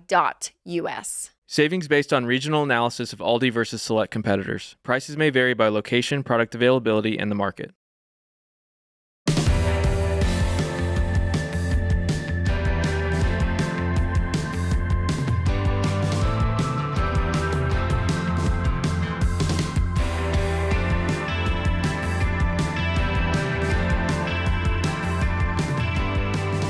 The countdown to Christmas is on, and we have a ton of great deals for you guys for Black Friday and Cyber Monday. Plus, we're dropping a special one-day sale on Black Friday and Cyber Monday. So we're talking about hardcover books, audiobooks, assessments, some as low as $3.99. So don't miss out. Go to RamseySolutions.com/store, or if you're watching on YouTube or podcast, you can click the link in the description. All right, let's go to Ricardo in San Diego. Hey, Ricardo. Hey, how's it going? Doing great. How can we help today? I had a question and kind of want to give you a little summary about my life and see if you can help me out with it. I wrote it all down, kind of just compacted in a quick summary for us. Perfect. All right. So I'll start by saying I'm 28 and I'm calling from San Diego. I live in a rental home with my family, my 2-year-old son, and my soon-to-be wife. Living together is the only way to make San Diego affordable, and every rent payment gets us one step closer to actual home ownership. We all share expenses, so support each other, and we're working towards building something stable for our future. Currently, I work 2 jobs, Monday through Friday. I'm in HVAC, a career I switched into after a 10th-month training program because I wanted long-term stability for my family. On Fridays and Saturdays, I work in a restaurant. I used to have more hours there, but it's slow season, so I learned that I had to lean more into the HVAC to grow and stay consistent financially. Mm-hmm. I still work there in the restaurant, don't get me wrong. I bring home about around $3,650 to about $4,200 a month after taxes, depending on my tips also at the restaurant job. And I follow Dave Ramsey's baby steps. I've saved $7,000 towards my emergency fund, budgeting, and trying to use the Every Dollar app and cutting back where I can. I'm working on paying off a $29,000 car loan that I just got because I needed to be mobile in order to get me around. And the car I had before broke down on me, and it actually got totaled, and I got in an accident in it. Right now, my student loans are also in administrative forbearance. So interest is still piling up on them, but I'm staying focused and attacking them with the debt snowball. Yeah, get right to your question, brother. Get right to your question. Yeah, sure. So my question is, what do I do as of right now? Even though it's tough supporting my son, my friends, my family, dealing with the high rent, juggling 2 jobs, and managing debt, I'm trying to stay committed And every sacrifice is about giving my son security, helping my family win, and providing that discipline and teamwork. The thing is that I recently had to go to the hospital. I have a ruptured eardrum, so it's very hard for me right now to see if what's going to go next in my life, because they're thinking I'm going to need surgery. So I'm thinking I just put all this time into this career I'm trying to build, and now I'm thinking, can I even go back to it, because I'm going to be around loud noises and everything and high elevation. Okay, well, on that end of it, yeah, you will have to figure out, is that feasible? I don't know what that looks like. I don't know if there's protective earwear, you can wear that helps you, because if you're able to stay, I think within the industry that you have is great, because you can only move up from there. But is $4K sustainable, Ricardo, per month for you? As of right now, because I have my family living under the same home, it is sustainable, and it's the sacrifice I have to make, because I make $20 an hour in the HVAC job, and then I make $17.25 plus tips in the restaurant job. Okay. So it's just more about getting my experience, because I have no experience. I just have. Yeah. How quickly for the HVAC will you be able to start upping income? Is there an income track that you can see? Yeah, there is. And as of right now, when I talk to my teachers and I also talk to my bosses at work, it's between like the 1 to 2 year mark, just because I have to get that experience. And I have the knowledge, but I do have to get the experience. Okay, so Ricardo, I hate to say it, you can't afford a $30,000 car. Yeah, you gotta sell your car today. That's too high. So you can still find a great $10,000 car that will not break down. We had a guy on the show last week doing a debt-free scream, and he's driving a $4,000 car around, and he's like, listen, it's got 200,000 miles, but it's been great. It's not giving me no trouble. So there still are great cars out there that are older that will not break down like what you experienced. So I would, first and foremost, put that car. Have you looked at Kelley Blue Book, that if you sold it private party, what you would get out of it? So I just recently got a car. It's the 2025 Toyota Camry. Oh man, you bought a brand new car. And that's the $29,000. Yeah, okay, and I'm paying monthly on it. Yeah. So I would go on Kelley Blue Book and see how much you could sell it for. And you may be underwater because it's brand new, but it won't be too much underwater if it is. So, that needs to be sold. How much is in your emergency fund? Right now, it is about $7,000, and I'm trying to get it to $10,000. Well, hold on. How much do you owe on student loans? On student loans right now, I owe about $6,000. Okay, pay those off today. Is it? My other question would be: is it feasible for me to do that? Because as of right now, since I don't have my ear, I can't hear from my ear. I don't know when I will go back to work. They haven't told me. I don't know if it's going to take months, to get the surgery or to get. Wait, do you have to? Okay, I'm a little bit ignorant. Can you not go? Can you not do your HVAC work with hearing in one ear? It's more of I talked to the doctors, and they said that I wouldn't be able to do it soon enough. It would take a little bit of time, so it would. I'm not sure what time they're really giving me. Can you flip over and go full time at the restaurant? I can't, because it's slow season right now. They just cut everybody. Okay, so maybe another one. You don't have an alternative, brother. You got to find another one. Yeah. And I hate that for you. I hate that with all my guts for you. And that's the reality you find yourself in. And maybe it's the season, right? So maybe for the next 6 months to get you through the spring, you're working 2 restaurant shifts and having to hold off on the HVAC because of your ear. Or you have to go throw boxes at Walmart at night or whatever you got to do. Or Amazon driving. That's right. For holiday season. For holiday season, they usually are picking up tons of drivers. So. Is your girlfriend working? Yeah, she also works. She works 2 jobs. We're both hard workers. Yeah, no question about that. No question about that. Yeah. We're just trying to be strategic with the hard work to kind of figure out. Here's a really uncomfortable question. You live in one of the most, if not the most expensive place in the United States to live. I know that for sure. And it's beautiful. It's stunning. Every day is a great day. And there's a mathematical reality. You are working so hard, and what you're doing is so honorable, but you picked a place that very few people can afford to live day in and day out, especially seeking the kind of security you're looking for that I hear in your voice. What does it look like to pack up and move to Texas? Or pack up to move to Kansas. I'm being serious, because you can't afford to live how you're running. It's crazy because I actually made that. I actually tried to talk to my soon-to-be wife about that decision too of moving like to Arizona or Texas, just because I know since I'm in my field, I'll find work out there. You will, but here's the deal: it's less an emotional. It will become a very emotional decision. Make no mistake.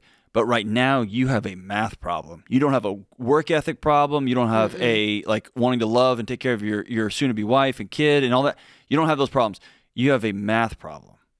Yeah. And I'm listening to a man who's working himself literally to death, and every month is a grind.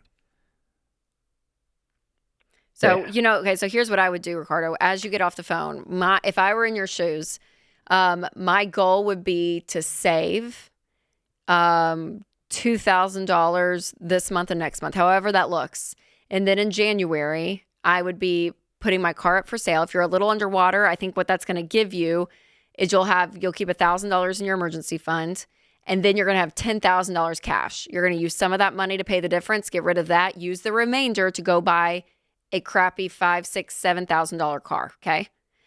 That for me, that's step one. That's what you've got to do because this car is killing you. So I would get that out of your life. That's going to free up that car payment. And then you guys can start working on building back and figuring out for medical expenses for the spring. And then from there, you're going to work on paying off the student loans. But that's going to be possibly putting 2 restaurant jobs together. That's going to be, it may look driving, like, it whatever. may look like moving. I don't know what that looks like, but those would be my steps. Car number 1, cash flowing a new car and paying the difference in cash. That would be my number 1 goal.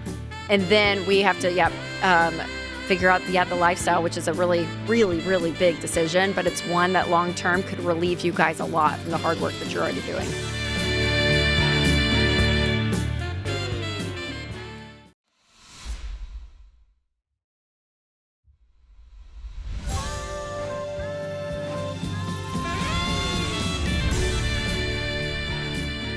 Welcome back to The Ramsey Show in the Fairwinds Credit Union studio. I'm Rachel Cruze with Dr. John Delony. You can give us a call at 888-825-5225.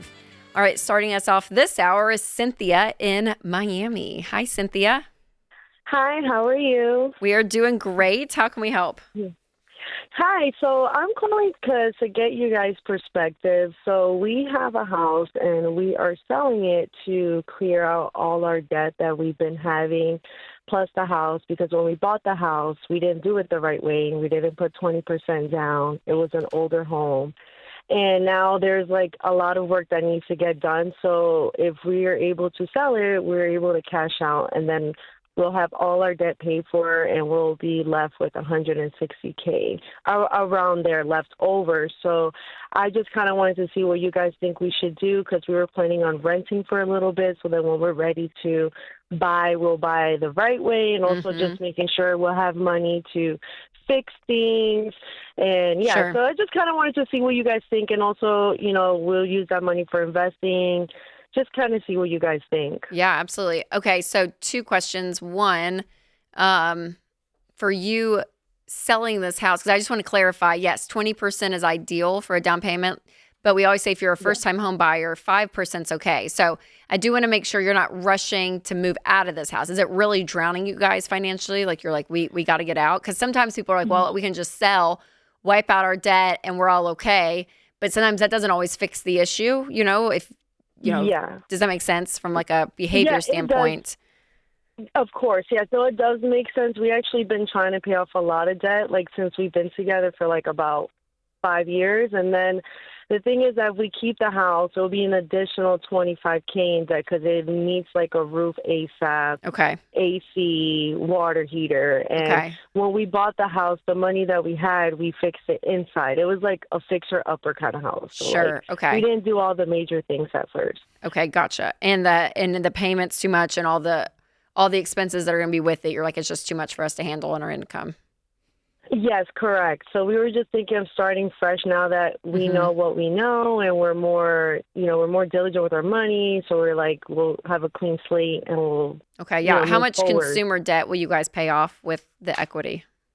$199,424.91. Oh wow, what was that in? It was the house is $153,000, and then the car, credit cards, all that. Where are you going to get the $160,000 in equity? Selling the house. You only owe $150 on it? 150, yes. Okay, so you're going to sell it for $330, $340, something like that? Yeah, around there, $345. Yeah, $345. Yeah. Are you confident that someone's going to come in and buy a $340,000 house that immediately needs a roof and a hot water heater and all that other stuff? Yeah, it's actually it's already done. They put in an offer and everything. Oh, the offer's in and good to go. Okay, cool. Okay, great. So, good to go. Well, you'll have great equity. I mean, you did well, whether you're aggressively paying it off or it was just the market, but well done on that. That's great. Yeah. Okay, so so you're able to pay off the remaining mortgage and then about that $40,000-ish of just consumer debt that you have, and then you're going to have 160 left. Correct. So 160 left or 120 left after you pay your debt off? Probably after, I believe, hold on, let me double check. I think it'll probably be around 130 we might have left over, possibly paying the consumer debt. Okay. I know it's over around that. All right, Rachel's going to tell you what to do with that, but I want you to make me a promise in front of Okay. all of America who listens to this show. Okay. After you've paid off your consumer debt, this money goes into a high-yield savings account, and you don't touch it for 90 days. I will make that promise. You can't buy anything. no new car, Cynthia. No, we do not want nothing. We're actually paying our car now, so we will have this car for a long time, and we're going to take care of it. I know, but that money is going to burn a hole in your pocket. Y'all have to I don't know how y'all do it in your marriage. Spit shake, contract. Y'all go outside and etch it into the driveway. Y'all will not touch this money because it is going to be you're going to look up. A cruise is going to look good in December. They're in Miami. A friend is going to get remarried and want you to go to Australia. A buddy's going to have a brand new car that he just has to sell. It's such a great deal. Your husband's going to want to buy crypto. It's just going to happen. Y'all can't touch this because otherwise you're going to sell this house and you're going to find yourself right back in the same situation. I promise you, we've taken this call countless times over the years. Okay. Yeah, definitely. That's our goal. I don't want credit cards. I don't want none of that. If you can't afford it, you can't afford it. That's great. I'm gonna believe you, Cynthia. Right, I'm a believer. All right, I'm trusting you, and you're going to get struck by lightning or something like that if you spend the money, okay? No, I've been listening You'll hear God's to Dave voice for himself. A long time. Not one penny. It goes into a high-yield savings account, and all your friends are going to be like, oh, my gosh, you can get higher rate. I know. This is a spiritual exercise for you guys, okay? Yes. Okay, cool. So we're not touching it until February, March. Yeah. For per John's. Per John. Yes. I think that's great. I think it's a great principled act. I think that's awesome. Okay. So Cynthia, for you guys, month to month, when you go rent somewhere, if you factor in the new rent plus your life, how much do you guys spend a month? How much do you guys need in operating expenses a month? Yeah, so that's actually something we've been working on. So we'll make about $4,700 a month. They'll range to $4,700 to $5,000. Okay. And what we'll do is now we factor in the rent, and we're also factoring our groceries. We've been really Are y'all both working, Cynthia? Yeah, we both own a business together. So we both run it together. So how's the business going?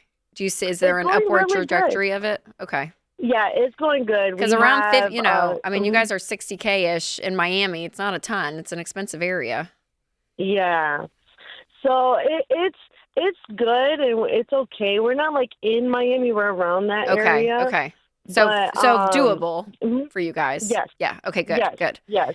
Especially since we're cutting off all our expense, those bills, those credit cards. We're really just our goal is to pay the rent. We'll get our groceries paid, the essential bills, and then all that money will be able to. Yeah. Start Do y'all saving. have kids? We do. We have 2 kids. Okay, great. Okay, so what I would do for y'all is probably more of a 6-month emergency fund, which will be about $25K. So I would earmark, around $30,000 of that of your new money just for an emergency fund that you're never going to touch unless you need it, and then that leaves about $100K. So I would make that my baby step 3B because you guys will have no consumer debt. You'll have a fully funded emergency fund. And then I think the next step is getting into a home. Now you guys can start doing retirement. Do y'all have a SEP or do y'all have any kind of thing within your business, a simple IRA? Yeah, we actually have a Roth IRA we've been investing to. Okay, for Great. a long time already. Yeah. Okay, so depending on how quickly you guys want to be back into home ownership, would be I would either have that 100,000 and then start saving on top of that for a down payment.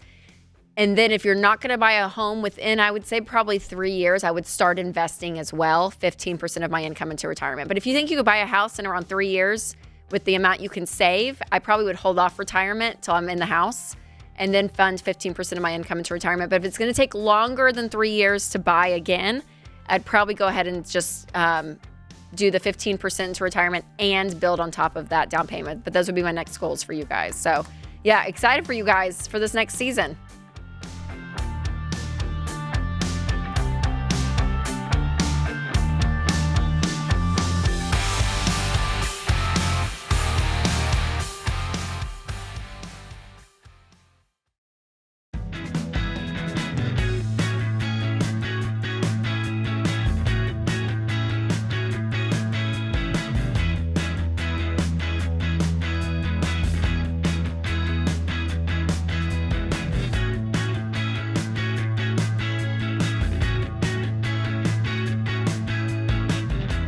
So buying or selling your home is a really big deal. And with all the clickbait headlines out there and conflicting data, it's really hard to know what's actually happening in the housing market. So we're here to make the latest trends easy to understand. So the median home prices have held steady at around $424,000. And in October, about 1 in 5 houses saw a price cut, which means that buyers might have more room to negotiate this winter, which is great if you are looking to buy.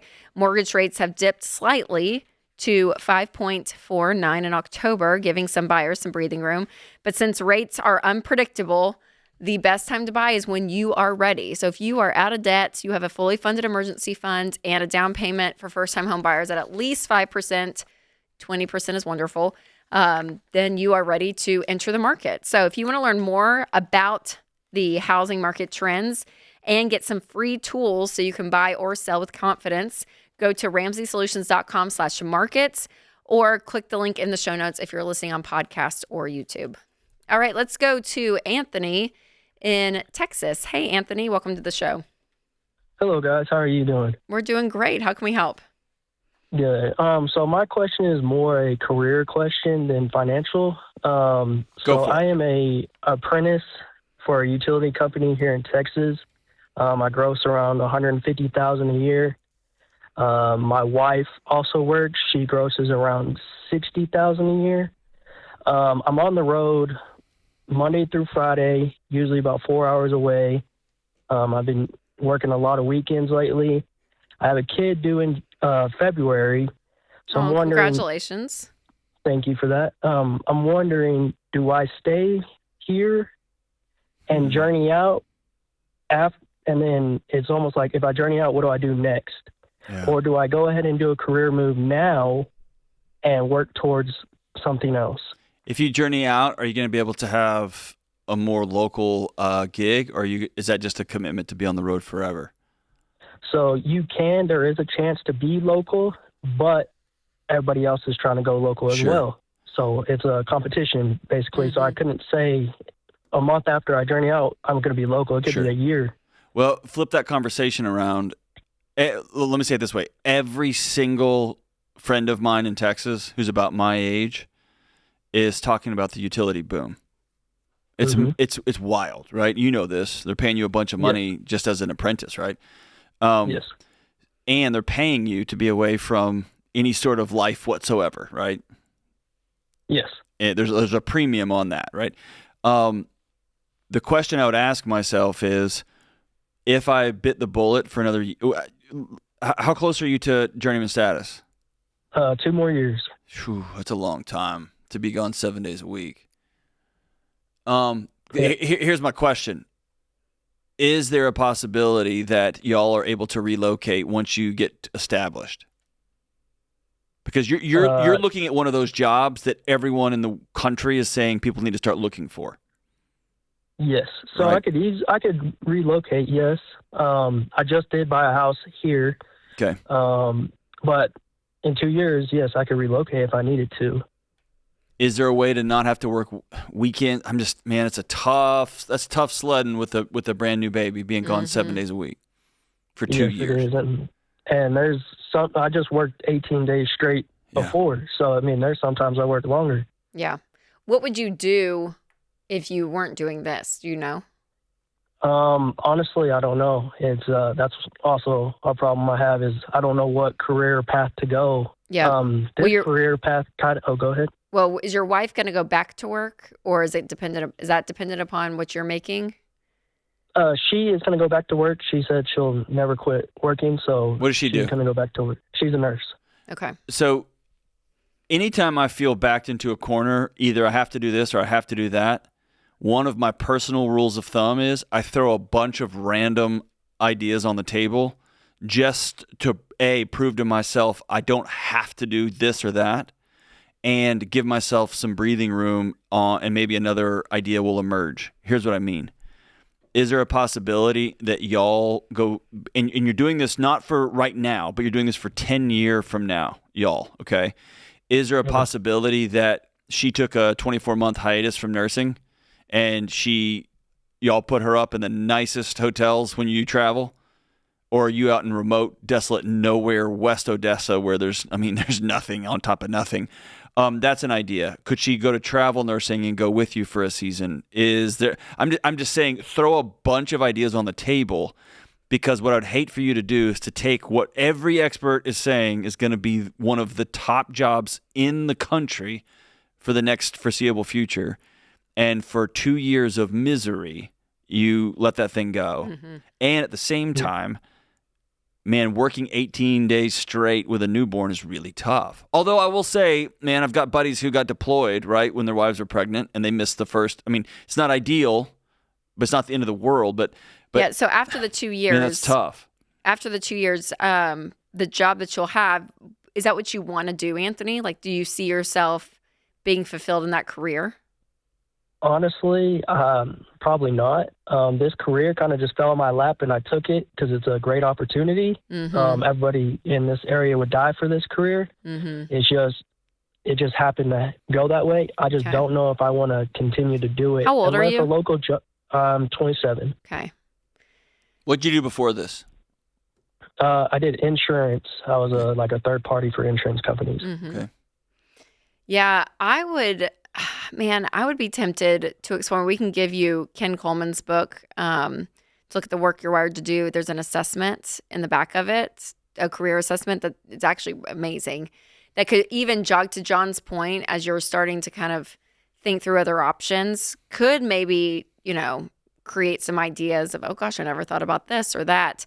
Because in in everyone's perfect world, which we're all adults and it's not always perfect, is that you're doing a job that you love and that you are passionate about, that you're good at, and you're paid really well, right? Like that's the ideal world for 37-year-old Anthony, right? In 10 years, like that's what's ideal. So I want to start moving towards a path to create that. And if this is a job, even though it pays so great and it's such a great opportunity, doesn't always mean it's great for you. But I also don't want you guys to flounder financially by any means with any of it. Do you guys have a lot of debt? No, so the only debt we have is the mortgage, which is $250,000. Okay, yeah, you guys are doing great. Also able to save $80,000.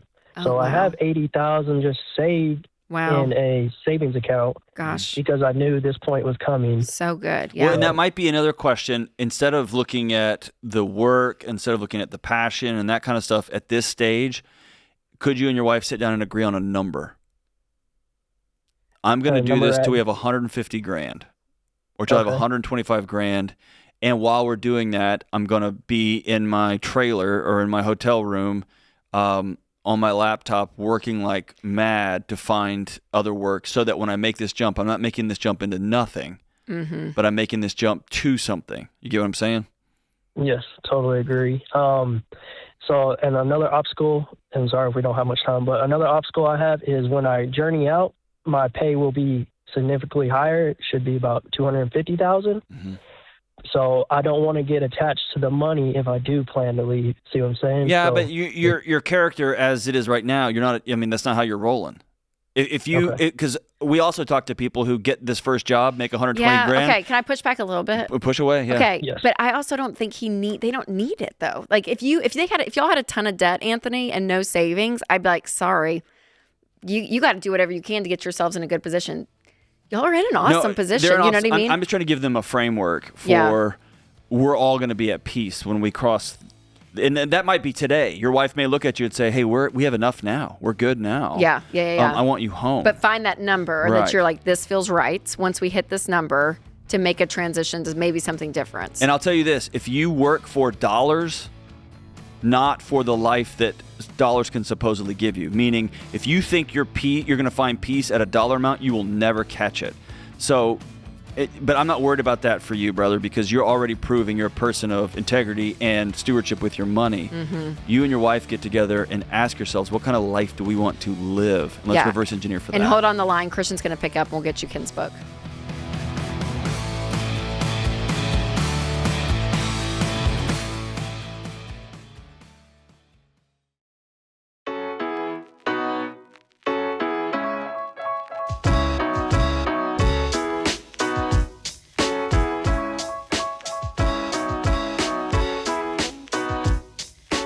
Our question of the day is brought to you by Why Refi. Defaulted private student loans that don't define you and they don't have to control your future. Why Refi helps you start fresh with low fixed rate refinancing made for real people. Go to whyrefi.com/Ramsey. That's the letter Y, REFY.com/Ramsey. Not available in all states. All right, today's question comes from Mary in Alaska. Mary writes, my husband and I owe the IRS over $90,000 due to property sales. We are currently paying down that monthly. We also have $15,000 in credit card debt, car debt of $14,000, and a $250,000 mortgage. We have over $150,000, in precious metals and $150,000 in a CD. We are retired, and our income is about $7,500 a month. I want to cash out the metals to pay off everything. Yes, you know why? Because you are wise. My husband wants to keep the metals because the value is increasing right this second. We have no retirement accounts except the CD already mentioned. My husband has been pilfering that account in order to buy more metals. Good gosh, what should we do? Okay. I mean, this is an easy math problem. Precious metals are a speculative commodity. They go up, and then they go way, way, way down, and they stay down, and they go up when people freak out, then they go down. Sell them today, because you know what is going only up, and more of a tighter and tighter chain around your ankle is this IRS debt. Get rid of this stuff now. And you know what's going down in value? Your cars, while that debt stays the same. Your credit card debt is going up because of interest. Just cash the stuff out. But you have a bigger issue here, Rachel. Yeah, I mean, you guys don't have a lot of money, Mary. Well, somehow they've got $7,500 a month coming in. I don't know if that's Social Security. Yeah, I don't know what that is. Okay. That's a pension or what? So the consumer debt and the IRS debt, yes, needs to be paid completely. And then I would take money once the CD matures, take that $150 out, and then the precious. I mean, you guys will have $30,000 left after you pay off everything, and I would then put all of that into investments. I mean, I would sit down with a SmartVestor Pro and say, okay, aggressively, what can we do to do this? I would not throw it all at the mortgage right now, because I would rather you have some money in retirement that you're slowly paying off the house. But I'm scared, you guys, Mary, that, I mean, you'll have $150,000 left basically. And so that does worry me for you guys long term. That's not going to be enough money to retire on. And so the reality is, Mary, you guys are probably going to have to go back to work in some capacity. Well, they're making $7,500 a month. Yeah, but they only have $150,000 saved in a $250,000 mortgage. Yeah, they may have to sell that mortgage and way downsize. You may, you either downsize, and I don't know how much you could get. I mean, I don't know what equity you have in your home. That's an option. Or, for a few years, Mary, of figuring out, how do we make some money? Because you guys just don't have enough to cover what debt you have, like your liabilities versus what you have. I mean, that's the math of it. To me, the scary thing here is your last sentence. My husband's pilfering Yes. our last remaining dollars Yes. to buy more precious metals. No. This is a recipe for a disaster. crash. Yes, 100% agree. 100%. Okay. So Hope you that got to helps, address the lack of integrity in your husband. You got to address y'all's core marriage issues, because I guarantee this isn't the only place where he's quote unquote pilfering things. Y'all got to get on the same page there and come up with a unified plan moving forward. And I know that's easier said than done. You wouldn't be in these other situations if y'all had been united, moving together. And to your point, John, I mean, if your house was a $500,000 house and you had $250 in equity and you owed $250, you could get out and go buy a $250 house free and clear. Right. You know what I mean? If you just step down. So be thinking about that long term, because I want you guys to be able to be able to breathe. All right, let's go to Stephanie in Chicago. Hi, Stephanie. Hi. Hello. Welcome to the show. How can we help today? Thank you. I've been a fan for a very long time. I appreciate what you guys do. Well, thank you. Thanks for calling in. My question is related to our retirement savings. So my husband and I recently bought what we hope to be our forever home. We sold our starter, and our mortgage has obviously increased, as has the rate. So we're wondering if it's ever okay for us to pull back from retirement savings and just kind of give ourselves more margin for our increase in expenses. What percentage is your mortgage payment on this forever home compared to your income? So it's close. It's about 25% of our monthly income. So where's the rest of your money going? So we do have, our son does go to private, which is something that it was kind of one of the reasons that we did move neighborhoods. So it's very likely that he may be going to the local public school next school year. But we also have some repairs to do in this home that were a bit unexpected. And we do have some goals for the future as far as saving for a vehicle and paying off the home faster, which is something that has kind of been weighing on me. I was very comfortable with the mortgage that we had, but we're kind of at odds at whether we should pull back. I'm kind of more on I think we should just keep saving where we're at and make it work. And my Are y'all husband doing feels 15%, putting 15% away, and that's too much, is what you're saying? So we're each doing 16%, not including our company match, which is pretty generous. Okay. And then we're also maxing out our Roth IRAs from our take-home pay. Okay. Do you know percentage-wise how much of your income is going to all of those? Because that's going to be way more than 15%. I don't. Okay. If we're including our company match, we're both each putting away 24% of our income. Okay, and yes. that's not including the Roth IRAs that we're doing. Yeah, exactly. Okay, yeah. So yeah, you guys are probably putting too much in retirement. So what we would say is 15% of your income needs to go into retirement. How much does your company match? It's 8% total. 8%. Okay.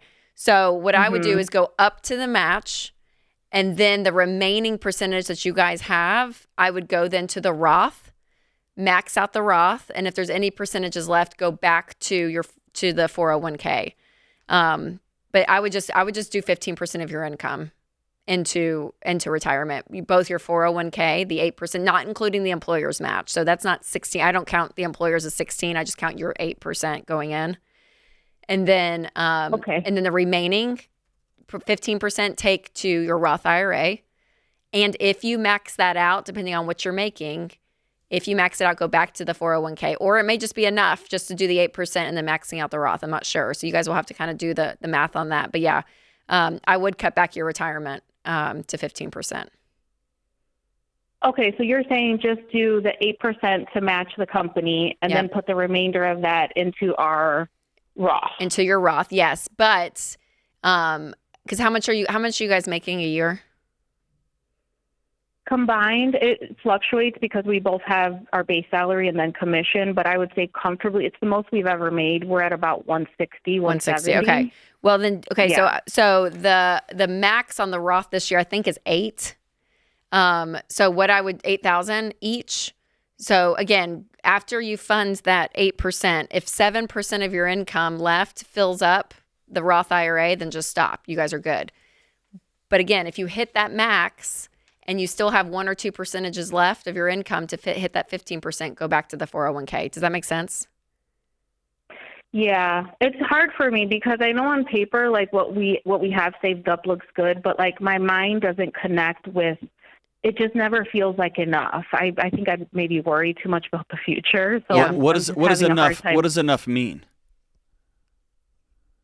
You know, I wish that I knew. I think it just boils down to the fact that we both grew up pretty poor, That's and exactly no right. one in our family had any financial literacy. And I'm always like, you know, I feel like we have a really How good old are you savings guys? for our age. How old are you guys, Stephanie? We're both 38. Okay, and how much do y'all have in retirement right now? Between all of our IRAs and 401ks, it's just about $500,000. Okay. Oh, yeah. sister, you're good. So what's crazy is, Stephanie, if you just stop right now and don't do anything, your money will double every 7 years. Okay, so you guys are going to have millions every time if you didn't do anything from now. Like even if you just stopped, and you're going to continue to contribute 15%. So the remaining money that you're going to stop putting in retirement, yes, upgrade the cars if you need to and pay the house off early.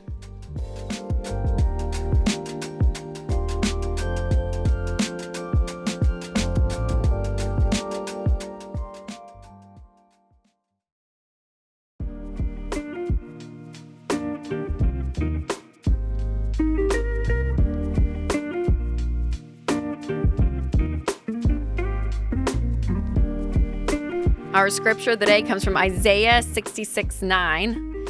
I will not cause pain without allowing something new to be born, says the Lord. Malcolm Gladwell says, a lot of what is most beautiful about the world arises from struggle. So good.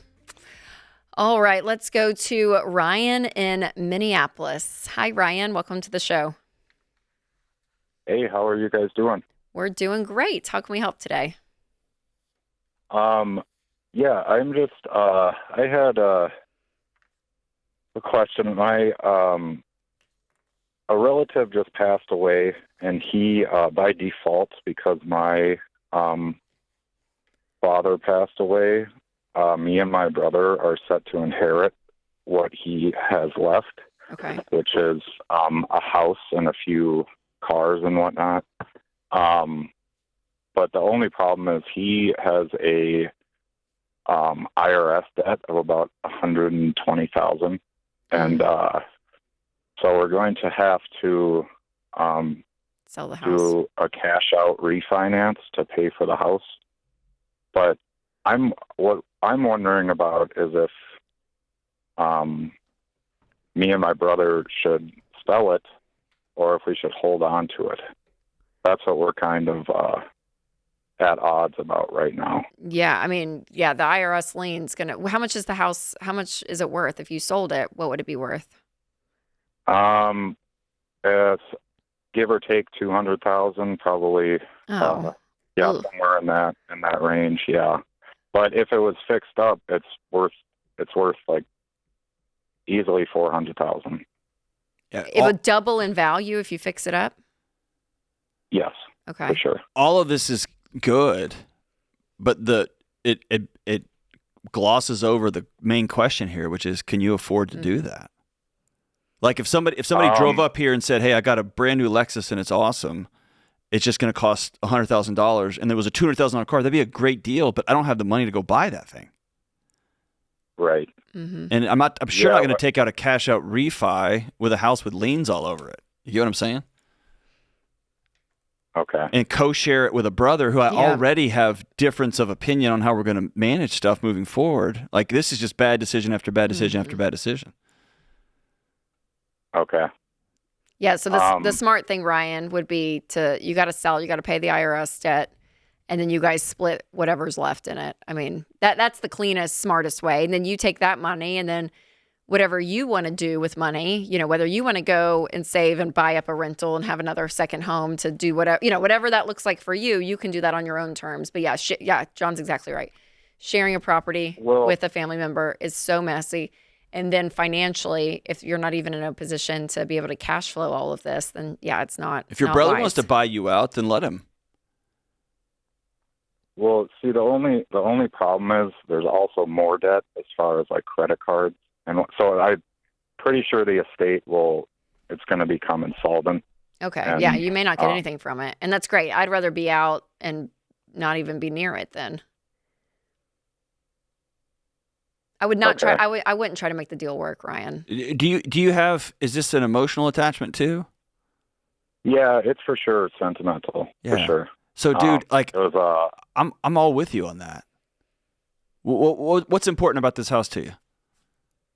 Well, it was the house my dad grew up in. My grandpa my grandpa basically built the whole thing with his hands. Like it's all, everything hasn't been updated since he did it in the 50s and 60s. So yeah, so like your emotional attachment to this, the sentimental value is very real, and Rachel and I don't take that lightly. That's a real pain. That's a treasure, and that sentimental treasure is going to become like a weight around your neck, making it very hard to continue to tread water in an already chaotic time. Okay. Do you have what's your financial state, Ryan? Do you have money saved or consumer debt? Where are you at? No, I'm fine. No debt. I just got married a month ago, and we're about we're fine personally. We're on track for retirement. Yeah. Do you have a lot of cash available? Not 120,000. Yeah. No. Yeah. Does your new wife have any, I know she hasn't, obviously you guys are newlyweds, but does she have any thoughts in this? Sometimes an outside spouse, that's new to the situation, who's less emotionally attached, has thoughts too. What is she saying? I mean, she would like for us to own a house eventually. And me as well. But she doesn't want to live there until it's fixed up, understandably. Yeah. And that's going to be more money going into it. And everybody who thinks it's going to cost X to fix it up, the rule of thumb is double, if not triple that amount of money that you think it's going to cost. You're going to get into a 100-year-old home and find out it needs all kind of stuff. Yeah.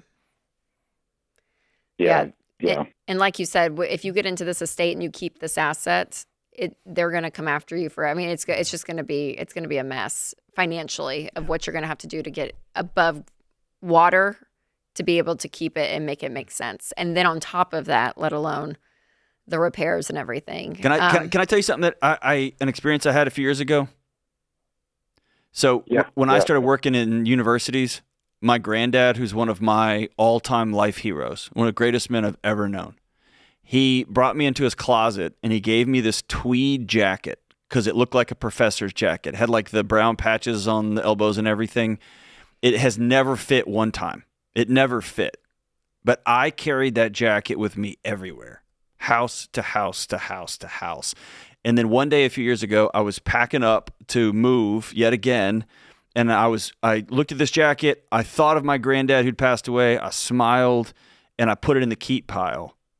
And then for whatever reason, I turned and I looked at that jacket and I said out loud, without thinking about it, it wasn't some big aha moment, but I just said, my granddad is not in that jacket.